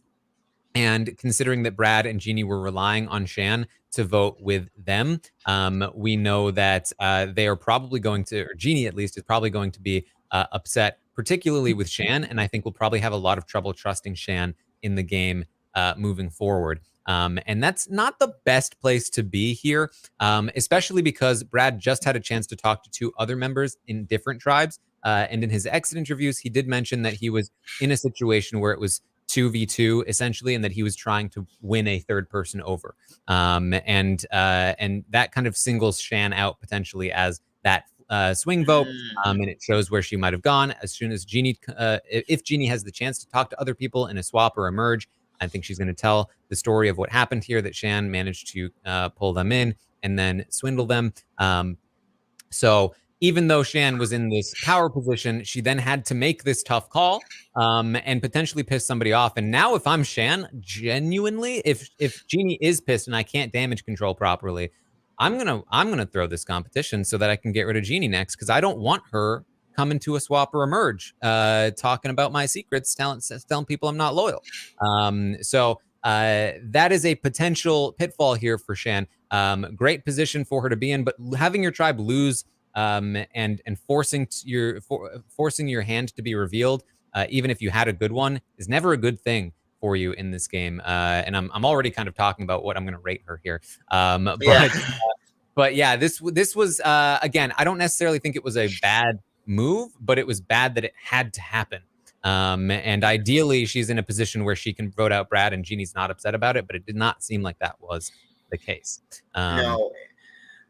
And the last thing I'll just add to that, because we've talked about it a lot, but I know this isn't like the biggest concern, but also if we look at it, Brad was doing really well in the challenges. He was kind of the reason why in some of the challenges I feel like they were really in it. And so I know there's always like an argument made that can be made to be like, keep the tribe strong, keep it there. But I really do think they're really at a much bigger disadvantage without Brad there within these competitions from everything we've seen, that he's just really good at doing it. Like he like pushes strong. He does it. He doesn't give up. I don't know. I think it's going to be really difficult for their tribe moving forward. And then again, like you said, they're in a weird position now. They're 4 people, and Ricard he likes Shan, but also he might have a connection now that's strong with JD. Does Shan eventually become the odd person out when Jeannie leaves, or she finds an idol? There's a lot more possibilities now that I think put Shan in a much more precarious position than she was before this move. Mm-hmm. So JD in this tribal talks about how he went through life being bullied. He wanted to be like his heroes on Survivor. And this felt very much like what happened with Voce in the previous tribal. But the overall vibe of this episode to me felt like on the producer side of things, they didn't want either one of them to go, Brad or JD. And it felt like they were trying to convey that through the episode. Whereas in the previous episode, it felt like the editors were saying like, this is a mistake. In this episode, the overall vibe to me was, this sucks either way. Don't you like both of them? And again, I kind of feel like that's what I've gotten from the audience. I do think that there are a lot of people that probably would have preferred to see JD go over Brad, considering how entertaining Brad was in this episode. But I think when you have Brad, you have to mind him. The thing that was interesting to me in particular, though, was this is now the second episode in a row where they have essentially done set the episode up to be not a popular outcome. The audience has been set up to be disappointed twice in a row, which tells me that we probably will have an outcome next episode that we like, because I don't know if they want to go 3 in a row of dislike, because that's when the audience really starts to be like, what terrible decisions they're making. And because like the thing is, it's not even just about like the outcome, the pure outcome. It's about how they edit the episode so that you either want this outcome or you don't want this outcome. If they had edited this episode to be like, Brad's such a doofus and JD is so endearing, then it would have been a lot easier to stomach. But instead they were like, Brad's so fun and JD is such a mess, and that JD still stayed. And it felt very similar last time, where it was like, Xander messed up and Tiffany is such a mess, and Voce's done nothing wrong, but he went. And so it really feels like they're setting themselves up to be disliked so far this season with the edit. So I'm curious to see where they move forward from that. Yeah, no, I think it is an odd choice of it. It would almost make me lead to believe that some of these people are coming back because of the way they aren't. I'm almost sure, because it's a small season, COVID risks, all that. But the way they're editing, giving all these people who are leaving such really good edits, and I mean, half this episode was on Brad, but not in a way where you're like, oh, Brad's going home. It's more so like, ooh, Brad's a big character. Brad's going to, they spent time with a flashback with an idol, potential idol, a loose vote, all this stuff to the end, like I mentioned earlier, that we don't know much about these other, castmates. I mean, anybody in the Blue Tribe, I don't even know some of their names there at this point, because they haven't seen them, not because they're not interesting, but because they're giving all the attention and good edit to the people who are going home, and making me as a viewer frustrated, because I'm like, man, that was great TV. Maybe somebody else is as good as TV, but we're just not seeing him on my TV screen. So like you said, I think it's just I don't know, people might start rioting next episode if they see somebody they really like go home again, Yeah. Well, that's the episode. Brad is voted out. He says he put his trust in too much trust in one person. Talking about Shan, I would imagine. There's a secret scene with the Green Tribe featuring Jeannie talking about sort of providing for her tribe, which is it's a nice scene, but it's not super strategically relevant. We then I listened to the exit interviews. I read some of them. We learned some things from Brad. And I have already talked about some of them, but he says that he did know something was wrong, and that he was in danger, but because he had no vote, he had no power to stop it. He did consider giving the steal a vote to Jeannie to allow her to steal a vote and tie it up, but he was concerned that that because of that, they would not be able to survive a revote. That if there were 2 votes on Brad and then Jeannie and a stolen vote on somebody else, then when it came to a revote, Jeannie would Jeannie be able to revote with both votes? I think Rob asked him that, like, did you ask production what would happen? He was like, no, I just assumed it wouldn't work. So he considered that. So he genuinely seemed to know he was in trouble. But again, without a vote, there was little he could do. He says that he told Shan about his advantages in an attempt to flip Shan to him and Jeannie. He and Jeannie were a pretty obvious duo in the tribe. And he says in the first tribal, again, it was, in his mind, a 4-person alliance with himself, Jeannie, JD, and Shan, which makes sense because we saw JD and Brad hooking up in the first episode. However, during the live tribal, Sarah really flipped things around and people started chit-chattering. And the person that Brad really wanted out was Ricard. And so right from the get-go, Ricard rubbed him the wrong way. He wanted Ricard gone. And when everything got all tipsy-turvy in the first tribal, he pitched to both JD and Jeannie. Couldn't talk to Shan. She was busy talking elsewhere. He pitched to both JD and Jeannie, hey, we should just, the 3 of us, vote out Ricard right now. And with our 3 votes, they're not all voting the same. We'll carry the vote. We'll get out Ricard. However, JD responded with basically nothing. He got up and went to talk to Shan instead of agreeing to do that plan. And that's what pissed Brad off with JD. After that moment, he said he was done with JD, that he didn't trust him after he got up and left. Was he ratting him out? He wasn't sure. So then Brad got up, he talked to Shan, and Shan told him, don't worry, I'm just trying to throw Sarah off so she doesn't use her shot in the dark. And so they end up voting Sarah. But Jeannie was not really told this. Jeannie ends up voting Ricard because she was still kind of under the assumption that they were going to flip and vote Ricard. It wasn't, assumedly, again, this is according to Brad, that at least one of the reasons she votes Ricard is because he was pitching that they should at the last minute. So kind of explains some of what happened there, especially when, last episode, I was very confused at why Brad was so upset with JD when it seemed like JD was the one that saved Brad from the flip. But in reality, it's because he felt like JD abandoned him when he was trying to flip the vote himself. And so interesting stuff there. No, that's really interesting. Just that circumstance. I don't know why I didn't think about it, but giving his steal a vote to Jeannie is a very viable option. And I really wish we got to see play out because that would have made things a lot more interesting. And actually, it's fun in some ways, I guess, to see advantages get fun, but it's a lot more fun to find them played. And I think seeing that happen in real time would have been really awesome. My question is that if you don't have a vote, are you able to still go to rocks? Like, are you still able to do your save? So I would think that with a steal a vote in this situation, Brad has no vote. It's a 5-person tribe. That means there's 4 votes. If Jeannie steals, let's say they want to vote out JD. So let's say Jeannie steals Ricard's vote. And with Ricard's vote and her vote, she votes twice for JD. And then Shan and JD both vote Brad. It's now a 2-2 tie. Now, what happens in a tie is that the people who voted for Brad now vote again, and the people who are voted for don't vote this time. So you would assume that what happens there is on the revote, now JD can't vote because he is the one that has 2 votes on him, which means that it would be Jeannie with her vote and Ricard's vote voting twice again for JD, and Shan voting once for Brad, and that the tie would be in Brad's favor and JD would go home.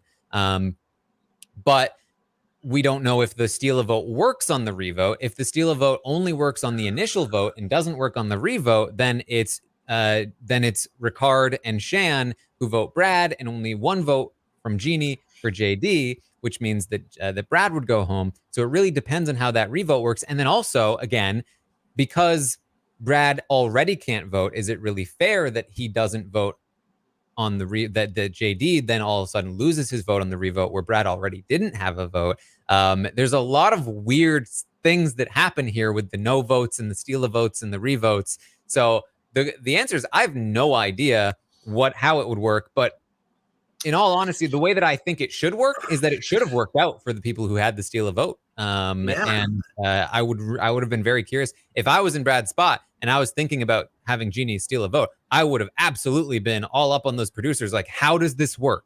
Because that could have worked. Oh man, it's so interesting the way you broke it down. Yeah, I mean, and I guess here's my issue with it is that now this adds an element of nobody could have planned for this to happen, and then even the people with the advantages don't know how this impacts already implemented parts of the game.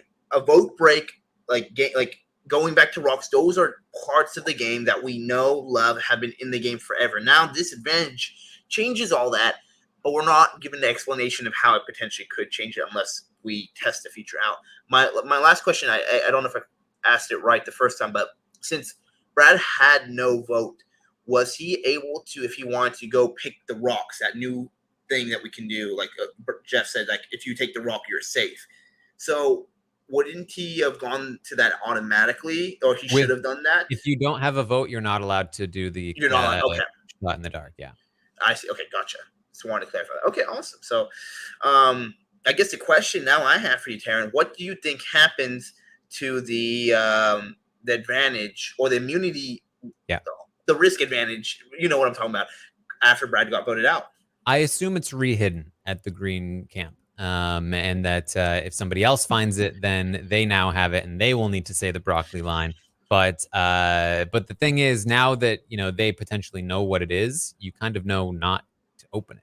Well, poor Xander. What happens to Xander?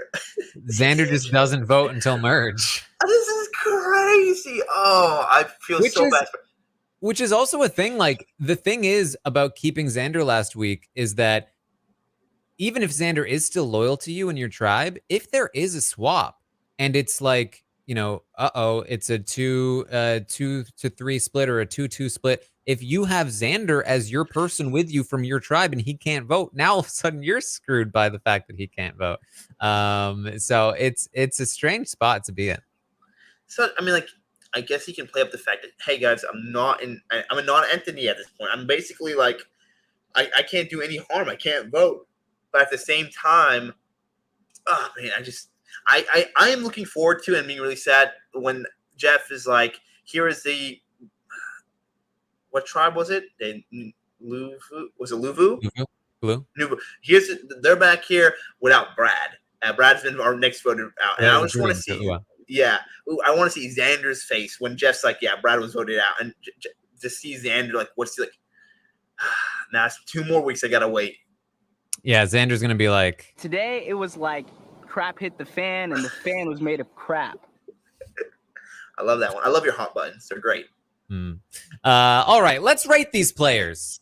Let's rate them. We're going to go through the players one by one and talk through where we think they fall within their tribe and give them a number rating 1 through 10. 10 being they're playing the absolute best that they can be, and 1 being they're playing the absolute worst that they could, and they have basically no chance to win the game. I feel like we know the players decently well at this point. So I don't know that we need the photos up, but let's talk through them. We'll start with the Green Tribe. They went to Tribal. Obviously, I think, and actually it wasn't that obvious, but I do have Brad here at the bottom spot on the Green Tribe as the guy that was voted out.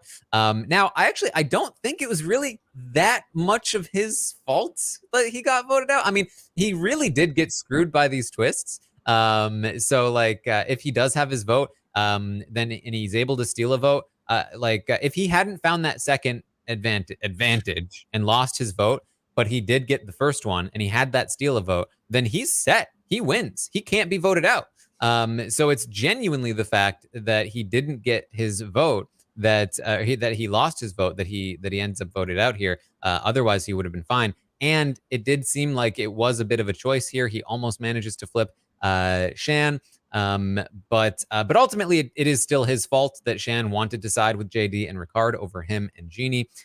So he's got to be penalized for that. But I gave him a 4 out of 10. I feel like, he got voted out. It's obviously a bit his fault, but there's Brad there's right Brad. there. It's not exactly, yeah.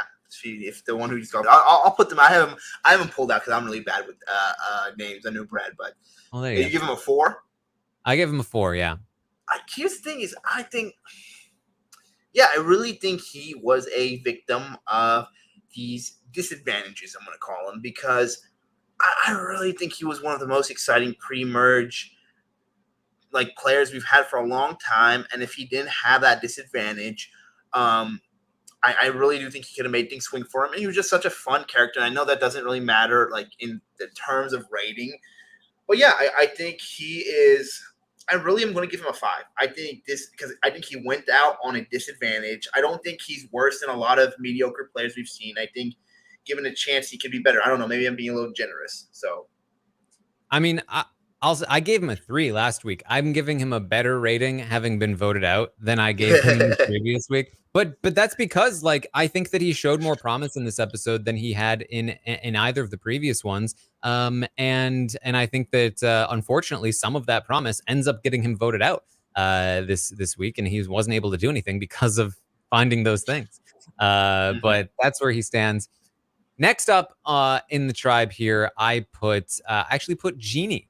Jeannie, who has prior to this been just straight 5s for me because I knew nothing about her game. We've finally found out a little bit about Jeannie's game, and it's that she was really close to Brad just in time for Brad to be voted out. And now it appears that Jeannie is at the bottom of this tribe.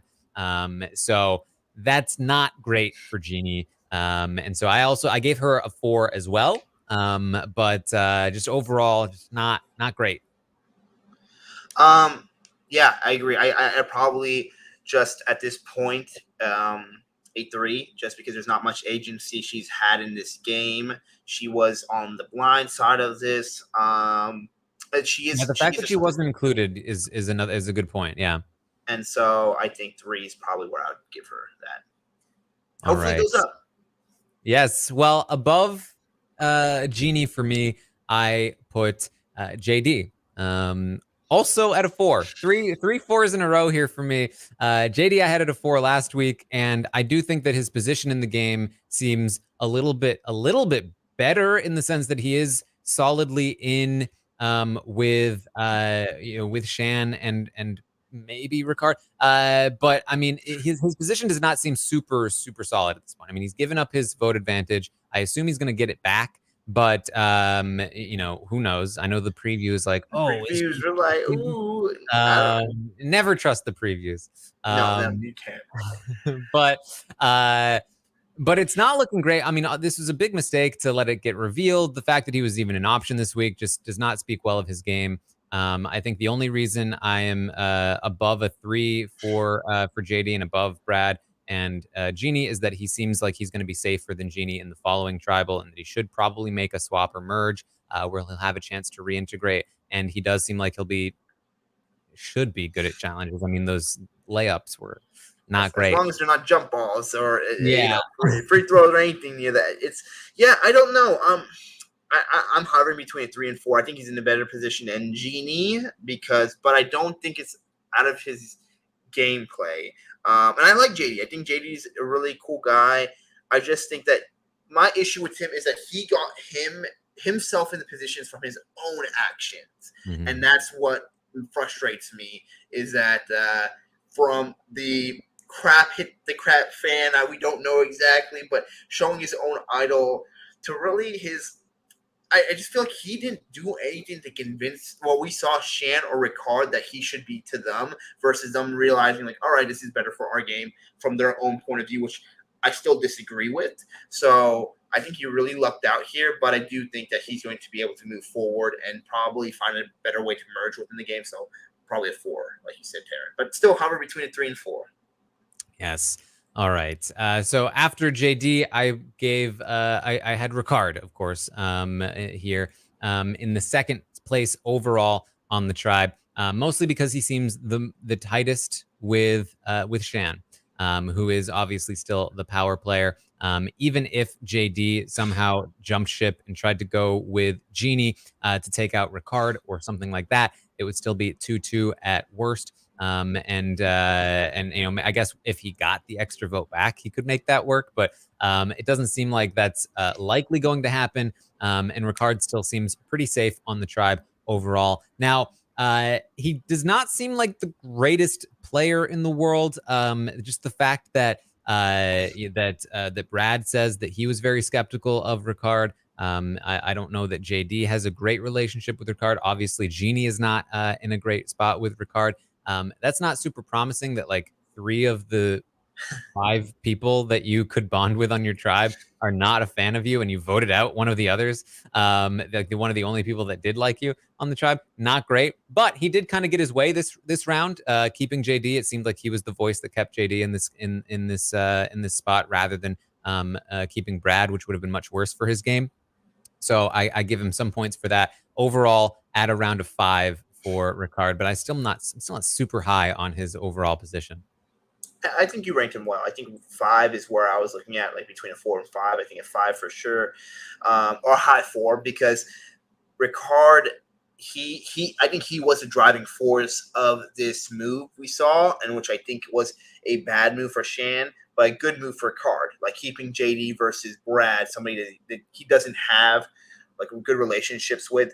But it's so early. I think Ricard, it's weird because I think that it's kind of doing him almost a disservice, because I feel like if another player played his type of game, they would be like, ooh, this is like a cunning, sneaky guy. But I think they always kind of put an edit of a villain when it comes with Ricard and his like stuff. So I don't know. I don't think he has the edit to win the game, but I do think he'll get far, and we're going to see some cool moves out of him. Yeah, it's really strange because I feel like the edit has just dunked on this man. Like, first of all, in the premiere episode, they set him up with the whole guys thing, which, pisses off a ton of people who are still like hate Ricard because he had a problem with guys. And then, like, ever since then, we've gotten basically no content from him other than talking about how he doesn't like other people and wants them to go home. He thinks they're threats and he thinks that he should get them out. And like, no, like nothing else from him. And it's like you see people talking like they know who Ricard is online, like, oh, he's like the worst, he's such a negative person, like who would ever trust him, he's so sneaky. But like we've never seen him like really interact with the other players. We've only seen him talking in confessionals about how he wants to get people out. We've never actually seen him being like sneaky or sketchy at all. But I feel like the edit has sort of kept him in this light, especially post like that decision in the premiere, and it's like really put this weird light on him, and a lot of people like really hate Ricard. Yeah, it's so strange. Like, and I get like, cause I had to catch myself. I was like, man, I just really don't like his vibes. And I was like, wait, hold on. The only thing that didn't like him was like because every confessional showed him targeting someone, but that's not his fault. He could be a very not sneaky guy because he could just be really kind to people in person, do this and that. But sneaky behind the scene, like not sneaky, but like in his confessional, he could be saying this, and that's completely fine. It doesn't define him as a player. It's just his confessionals. And we have to keep in mind, Brad was like, ooh, I don't know how I feel about Ricard, but Brad was also the same person who chased down the beach, told Shan about it to watch Ricard really not do anything, just like talk. Like very straight. Like, there was more of a focus on Brad chasing him than what Ricard was actually saying.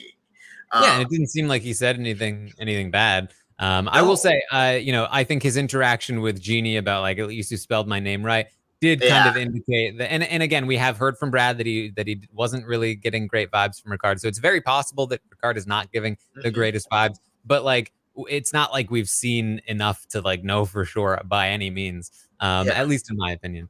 But let's talk about Shan. Last week, I initially gave Shan an 8. I think I changed it to a 9. Because I was very impressed with her positioning in the tribe. This week, I am going to drop it down to a 7. I've already kind of talked about why I didn't love. Again, it's the move I'm actually okay with. I feel like given some assumptions, which I don't know for sure, but given some assumptions, I think there is a spot where this there's a situation where this made sense to take out Brad.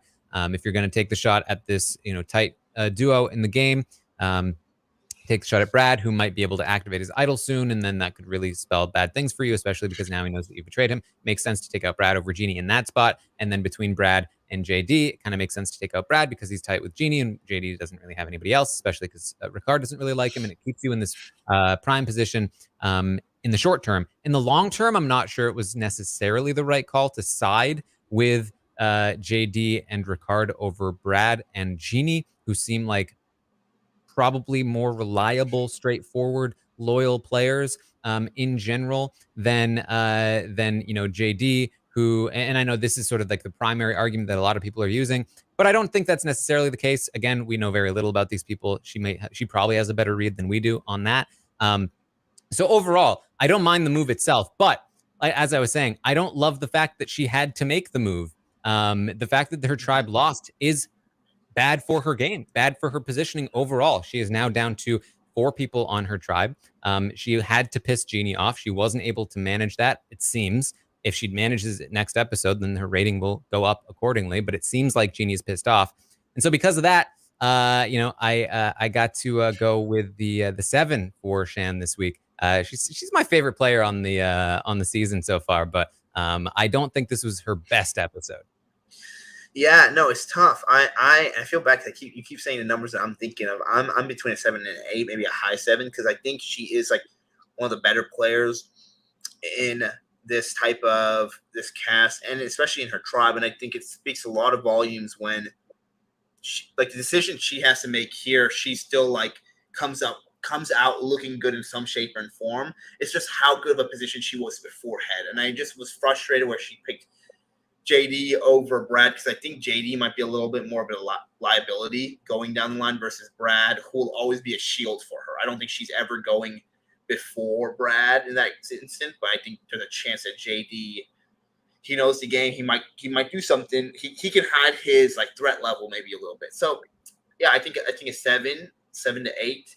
I'll just say 7, but I do think that if she can get into the merge and goes forward, she has a good ability. But like you kind of brought up the possibility between Genie, if she makes the merge, she can also be kind of like, yeah, Shan was the one who really kind of was in the middle. Like she's going to get the most like heat thrown on her, because Genie already knows JD was on the chopping block, so whatever he does is okay. She already knows Ricard doesn't like her, but Shan was supposed to be good with her. So I think we're going to see Shan get some heat next episode. Mm-hmm. All right, let's move on to the Yellow Tribe, Yasa or whatever it is, and let's talk about them. I feel like this is the tribe we heard the least from this entire episode. Didn't hear a word from Evie. Didn't hear a word from Xander. We only heard a little bit from Tiffany, but mostly in regards to this advantage situation, and a little bit from Liana in terms of regretting her decision to vote out Xander, or sorry, to not vote out Xander. So I don't really have much change here for this tribe from last week. I would put Tiffany at the bottom of the tribe in terms of how well she's playing still. I like the fact that she found this advantage, and I like the fact that she would have kept it to herself had she found it on her own. If that were all that we got from her in this episode, I would have given her at least a 4, maybe even a 5. It really helped bump up like her self-interest in the game, and I like the cutthroatedness. However, we then see her go to this, prisoner's dilemma situation, immediately not click with Sydney, and maybe Sydney's hard to click with. That's definitely possible, but the fact that Tiffany immediately doesn't click with Sydney, not great. And then, in my opinion, makes a poor decision with the prisoner's dilemma, does not go for the steal a vote, which puts her in a vulnerable position in her tribe still moving forward. So I didn't love that. And overall, just still down at a 3 for Tiffany at the bottom of this tribe. Yeah, no, I think, man, I'm going to feel really bad about this one, but I'm giving Tiffany, I think, a 2 in my book, because I think she would have been a 3 or 4 going into it, but I think the prisoner dilemma situation really kind of showed me in this situation, maybe moving forward be different, but Tiffany did not make a logically good decision to better her game based on advantages, which I think this season is going to be all about the advantages. So depending how you try to like set yourself up depending with these advantages is really going to show your way how you play the game. And I think she has been honestly been very saved by association. And so, yeah, I just don't think Tiffany has shown me enough to give me more than a 2. And I feel bad for saying that because I think she's a really sweet lady. But I think the interaction with Sydney wasn't really a good interaction. Even though Sydney might have came off even badly, I don't think Tiffany tried to use that situation to kind of make bonds. Mm-hmm. All right. So next up on the Yellow Tribe, I have Xander. Now, last week I gave Xander a 5. And I feel like we saw very little from Xander this week, obviously, but I was very impressed with his whole butterfly thing. All you can do out here is introspection. I mean, all we got is time, and I know I probably sounded absolutely delirious talking about how I truly believe that butterflies are dead relatives saying hi. Wow. Wow. I thought that was great. And I also loved the... I like what you said about broccoli. I like what you said about broccoli, trying to like make a connection with Brad on the platform. It's everything about Xander to me, apart from the fact that he trusted Evie too much and I think said too much about his advantages, has just screamed good player. And so I'm going to go up on Xander this week to a 6. I feel like, the little bit that I did see from Xander, I was very impressed with. The tribe won. He also won this challenge for his tribe to keep himself, I assume, safe.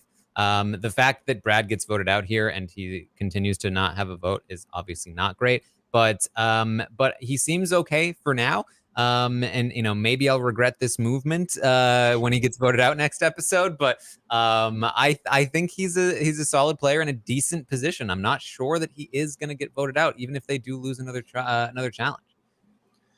Yeah, I am super high on Xander. I've been very open about that. I like Xander a lot. I think 6 is a strong one. I think I'm gonna go on a 7 because I really like Xander, and I do think the reason I know it's questionable, but I think that what we've been shown that he is a good player. The only same issue we had with Brad, I think, is that now he has a disadvantage right now, and so he has such a high wall and high potential to him that I think he survives next tribal. And I have a feeling production is going to want to see. They don't want Xander to not be able to go to merge. I think they're going to figure out some way to make somebody use all those ones. So either by next episode or the episode after that, I'm hoping, and I have a feeling production will try to move it towards that he will be able to use his immunity idol. He'll get a vote. And if that's the case, if he goes into a merge, I think what we're seeing is Xander's really able to make connections across other tribe members. So I think from the competition, I think he's going to go far. I think he's going to far from the competition prowess to his advantages, to some of the connections he can make. If he gets out of this tribe in one piece with a immunity, I think he goes far. So that's why I'm giving 7. And not for nothing, Brad, as you mentioned, was definitely a big force for the Green Tribe in the challenges. And so the fact that Brad is gone from the Green Tribe, it leaves them in a position where their probably best competitor is now out. They can't sit anybody out now. All 4 of them need to compete. And that puts the Yellow Tribe in a position to not be as disadvantaged and be less likely to lose and put Xander in danger in the first place. So I think overall, I'm still a little bit up on Xander from last week. Above Xander in second position, I have Liana, who last week I gave a 7, and this week I'm also giving a 7. We didn't really see anything that would change her position. She regretted not voting Xander, but I mean, that doesn't really say much about her game moving forward. It just means that she's like, and if anything, it's a good thing, a good sign for her game, that she's like, you know what, I wish that I had done something else. It makes it more likely that she'll do something in her own interest moving forward. She missed the advantage, which sucks, but like it's not like means she's a bad player or anything. So I'm just still at a 7. I think she's in a good spot on the tribe. I don't think she's going to be going home anytime soon. And I like where her head's at. So I think she's in a solid spot. Yeah, I think Liana's a solid 7. I feel almost bad now giving Xander a 7 because I think Liana's definitely in a better position and place than Xander. So I'm going to say a 7 to 8, high 7. It's not like my predictions or my ratings affect the Stockwatch, so I can say whatever I want. Taran has to watch. Well, they would if the game was working, but okay. The game is not working right now. So okay. Well, fortunately, I can spitball the numbers then. So don't take financial advice from me from the stocks right here. No, I think Liana's great. I think also I really love that. I wish we got more explanation, but I did love that beginning segment where Liana was like, "This is why I'm so frustrated," because it shows that she had a plan in place, but she realized that it's not the best time to push right now for it. But I think from the edit, from everything we're seeing, we're going to see Liana go far and probably make like what she said. Like this was foreshadowing for something greater that happened down the line. And so I'm excited to see Liana and what she does. Yes. All right. And then at the top of the Yellow Tribe, I still have Evie, but I have absolutely no change in their position because we saw absolutely nothing from them. I don't think they spoke a single word in the entire episode. So I gave them a 7 last week. I'm giving them a 7 this week for all the same reasons. I feel like they're potentially in a better position than even Shan at this point, but I have a little bit less faith in their game ability than Shan at this point. But I do think that they are the top players in the cast at the moment, but it is just a 7 here right now for Evie. I'm a little lower on Evie. I think 7. I would say closer to 6 to 7. The only reason I say that I think they're in a really good position, but I don't think as a player compared to other ones, what I've seen so far, they're in the same level. That I do think like once it gets shaken up, once this like structure of their tribe breaks up, they're going to be in a little bit more trouble. So I'm going to put 6 on them. All right. Well, let's talk about the Blue Tribe. The one that we have seen probably the least from, but here on the Blue Tribe. So over on the Blue Tribe, we've got an interesting position. I'm still going to put Heather in, I think, the last position, purely because of the secret scene that we saw where Heather is talking about how she's pretending to have a dream about Sydney and all this kind of weird nonsense. I feel like this Nasir stuff could be a red herring for a potential Heather boot when it eventually gets there, if it ever gets there. And I feel like Nasir obviously is in trouble, but only because he's trying to like actively play the game in a realistic way. Like he's not like, I had a dream that somebody stole my torch, so I need them to go. He's like, this guy's a threat and we should take him out. He just went to the wrong person, but he seems to recognize it as well. So for those reasons, I still have Heather here at a 3. We saw nothing from her in the episodes to change my mind on that. And then right above Heather, I have Nasir there at a 3 as well. After last week, I bumped him up to a 5. I knocked him back down to a 3 there as well. Nasir right there. For Heather herself, I just don't know enough about Heather to give her like a solid score. And I do worry that when we actually see a good edit on her, she's going to be going home that week. I think a 3 is probably viable for them. I think Nasir. See, I'm so biased because I like Nasir so much, but I think a 3 is where he's at. But I think the edit wise, I think we'll find him like in a 4 or somewhere like that. So I'm gonna put a 4. Yeah, I think if you factor in the edit, it seems like it's like for 3 episodes now, it's been Nasir's in trouble, Nasir's good, Nasir's in trouble. It feels like a long buildup for him just to be voted out the first time he's in tribal. It feels like his edit is being set up for something a little larger, but gameplay wise, current positioning, I have to give him a 3, even though I think he might actually survive. You're right. I'll give them both. I've been convinced now. Influenced by Taran right here. This is why you can't trust this Taran stock market. He's got the hands here and there. He's slipping the $5 bill under the table. You can't see it right now. I'm shorting his stock, so you better lower the pump and dump. You gotta be careful over here. I think there's both 3, unfortunately, because gameplay as it's gone right now this year is to Sydney's benefit, I guess. We'll see. Yeah. So then, I mean, remember, this is a full 6-person tribe still. But right above those two, I'm actually going to put somebody who I initially had a bit higher, but this episode has made me drop down a bit lower on her. I'm going to put Sydney. Sydney, I'm going to give a 5. And it's kind of a lower 5. And that's because, again, we're seeing that Naseer noticed that she didn't seem to be on board. She was not able to successfully pretend to Naseer that she was with him. And when she told the entire tribe afterward, I did not feel like that was the right move. I feel like you tell Danny and Deshaun, and you don't tell Erica and Heather, especially Heather, who's you don't have a good relationship with. And so I feel like she may have messed up her relationship with Naseer, who clearly had trusted her prior to that. That's not great. She also seemed to not give a good impression to Tiffany when she ran into her, which is, not a great indicator of where her long-term game might end up with a swap or a merge. So for those reasons, I'm giving Sydney a 5, and I'm dropping her down below Erica, who we have still seen nothing from in the game, and is still a complete neutral 5 for me on the tribe, but still in 3rd place overall because she's above Sydney, Naseer, and Heather for me. Erica, because I actually needed a photo for this, and no hate to Erica. I feel really sad for her that she's getting the purple edit right here. So unfortunate. Just throw something. It's an hour long. Just throw one confessional. That's all you gotta do. Well, she's in the preview, so hopefully we'll see something next week. Something.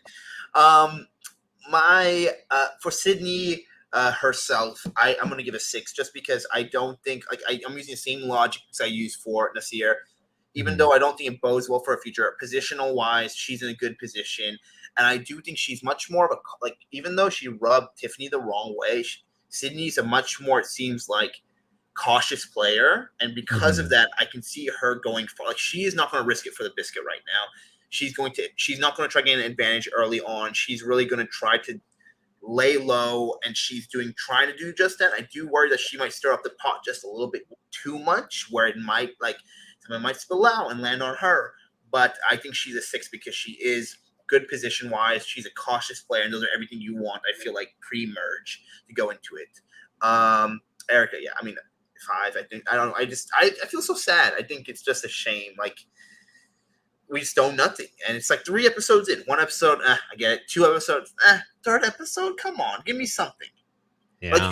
You are the tribe sucks kind of. The tribe is being disserviced from being so good that we're getting nothing of them because there's no drama to it. So I think that's the unfortunate thing about 3 tribes. 1 tribe is always the middle stepson, or they're not getting any interest or love.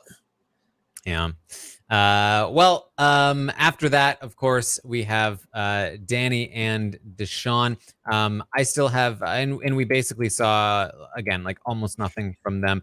The fact that Naseer was looking to target Danny, it tells me that I feel like I was in a good spot last week when I saw Deshaun as my top player on the tribe. That's going to stay the case. I would knock Danny down for the fact that people are looking to target him, but he seems very safe. I mean, Sydney tells him right away. So I'm still going to give him a 7. I think he's still in a fine position.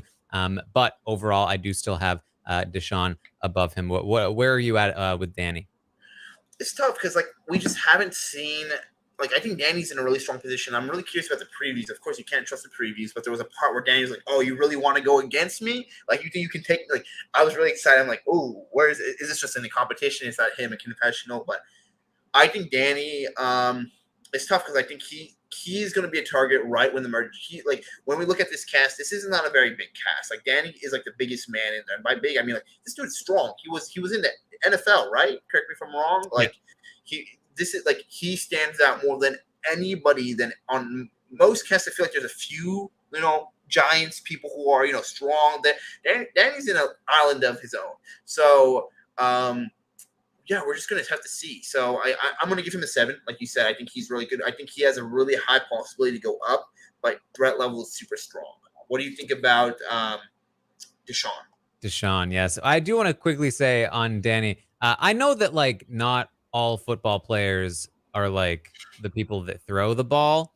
And I don't know what position he played, but it was very strange to me that Deshaun is the one that like was doing all the throwing at the end of that competition and won it for them. It is always weird to me when like the athletes are like not the point person for those kinds of tasks. But Deshaun, I really like. Deshaun is going to be ultimately, I think, my top player of the week because he's in such a strong position here on his tribe. It seems like he is the front runner of the blue tribe. I'm going to give him an 8.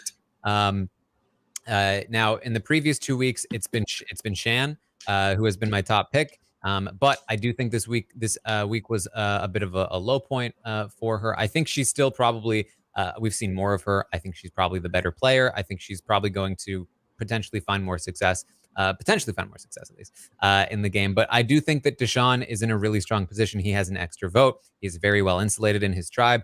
He's tight with Danny, who, again, we are reinforcing the fact that Danny is the bigger target when Deshaun seems to be the bigger actual strategic threat. And so I think all of those things are good for him. It's just reinforced the 8 for me. He got all that information from Evie. He's got that connection to the yellow tribe that he can use when he gets there. He knows when he heard Brad say the broccoli thing, he knew exactly what it meant. He knows that Brad found the thing. He's now going to know that Brad was voted out. He still knows that Xander has the thing. If anybody else finds it, he's going to know that they have the thing. And so all of that's great. He has a ton of information and a ton of power in the game, and I think he's in a very strong position. Yeah, no, I think you're right. I mean, like the way you broke it down, I think Deshaun is an 8. In this week alone, solid 9. I think he is as good as a position as you can be because he's not the person being targeted at all. He's a meat shield in Danny.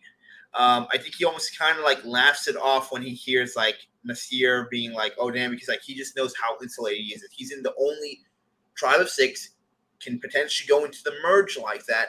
I forgot he also has, like you said, he has an added vote. Or was it a steal a vote? An extra vote.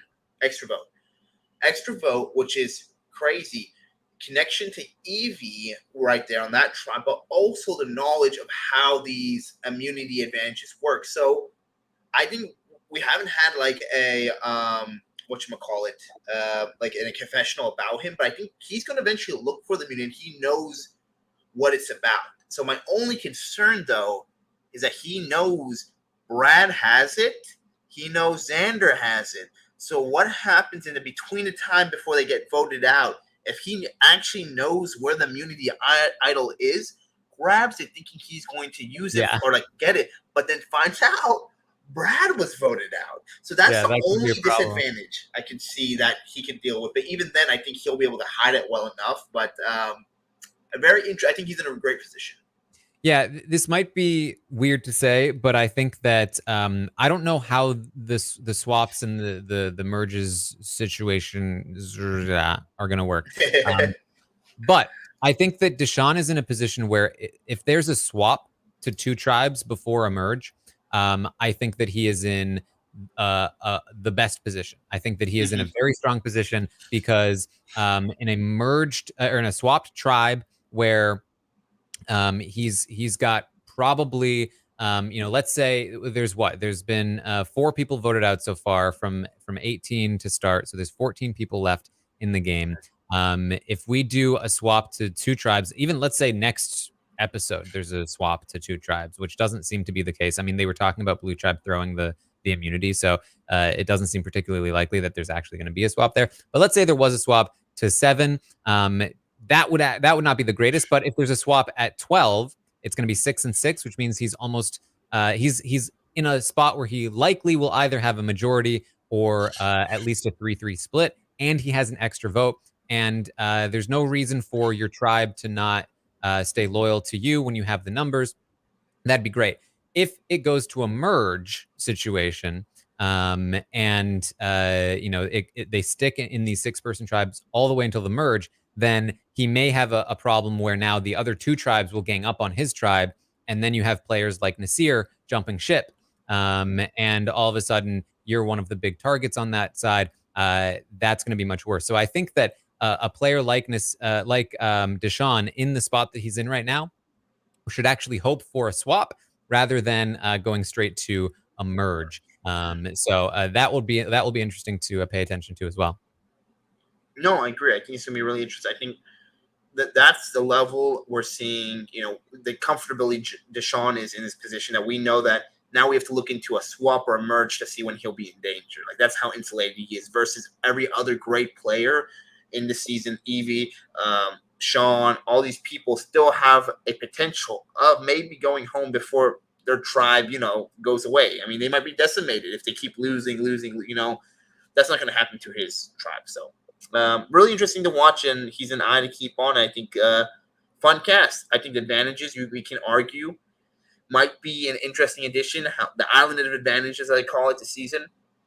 But the cast itself have been a really bright spot in a kind of a time where we didn't get Survivor. So love watching it. All right. Well, that's what we have for you this week on Survivor. Any final thoughts, Ovi? No, I think I'm looking forward to watching it. Thank you for having me, Taran. Whenever you need me, I'm here, and I'm excited to be able to talk to Survivor with you guys a little bit more. And yeah, I'm excited. We'll see how these stocks go on. Last thing, who is your winner prediction? Right now, do you have somebody that you think is? I don't know if you've done this yet, so I don't want to spoil anything. But it's interesting. Shan has the best edit to me by far. Yeah. I think Evie last week, and then reinforcing the decision seeming to be a mistake to me, has knocked Evie's points down a bit. Which leaves Shan as like the sole real front runner at the moment, but it doesn't feel like it feels like it's too much too early for Shan to me. And so I am starting to look at like who looks really good that we just haven't seen too much of, and I'm looking at people like Deshaun, like maybe even Danny, maybe even somebody like Liana or Xander. Like I'm looking at some of these sort of like people that aren't quite in the spotlight, but might be pushed forward soon, that did have big presences in the first episode. And that, again, Danny, I think even more so than Deshaun at this point, has probably a better edit just because he was more prevalent in the first episode. So I don't know. I don't know that I'm settled yet on one winner pick at the moment. But those would be my top people for sure. So not Erica is what you're telling me. No, not Erica. Not Erica. Yeah.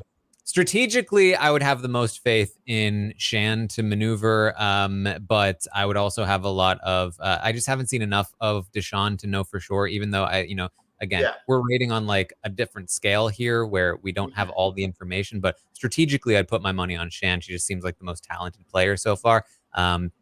But edit-wise, there's just something about it that is not all the way there for me. But I'd love to be proven wrong. Can't wait to see it. Well, we'll have to see if those predictions come true in the short season. So there's only I don't know how many episodes left, but a good amount of episodes in a short season. So yes. All right. Well, thank you guys so much for joining me here this week. It was very fun. Make sure you find me on Twitch, twitch.tv/Taran Armstrong. I stream during the episodes live with you guys to sort of like watch with you and give my thoughts as the episode is airing and my reactions to it. You can also find me on Twitter @ArmstrongTaran. We're doing some Big Brother interviews. We talked to Arissa Cox on Monday about Big Brother Canada and this year in Big Brother. We've talked to Hannah from Big Brother 23. We did our final roundtable. We rated all of the players in the final Stockwatch roundtable ratings for Big Brother on Tuesday. And we've got more of those Big Brother interviews coming to you very soon. So stay tuned for those. Yeah, that's what we got. Make sure you tune in next week when we talk about next week's episode of Survivor. Ovi, where can people find you? Y'all can find me on Twitter @the Ovi Kabir, and then if you want to find me on Instagram, it's @Ovi Kabir. Thanks again, Taran. This was so much fun. Thanks everyone in the chat from everywhere. I always love doing this, and hope to talk to y'all soon. All right. Thank you guys so much for joining us here, and I will see all of you next time.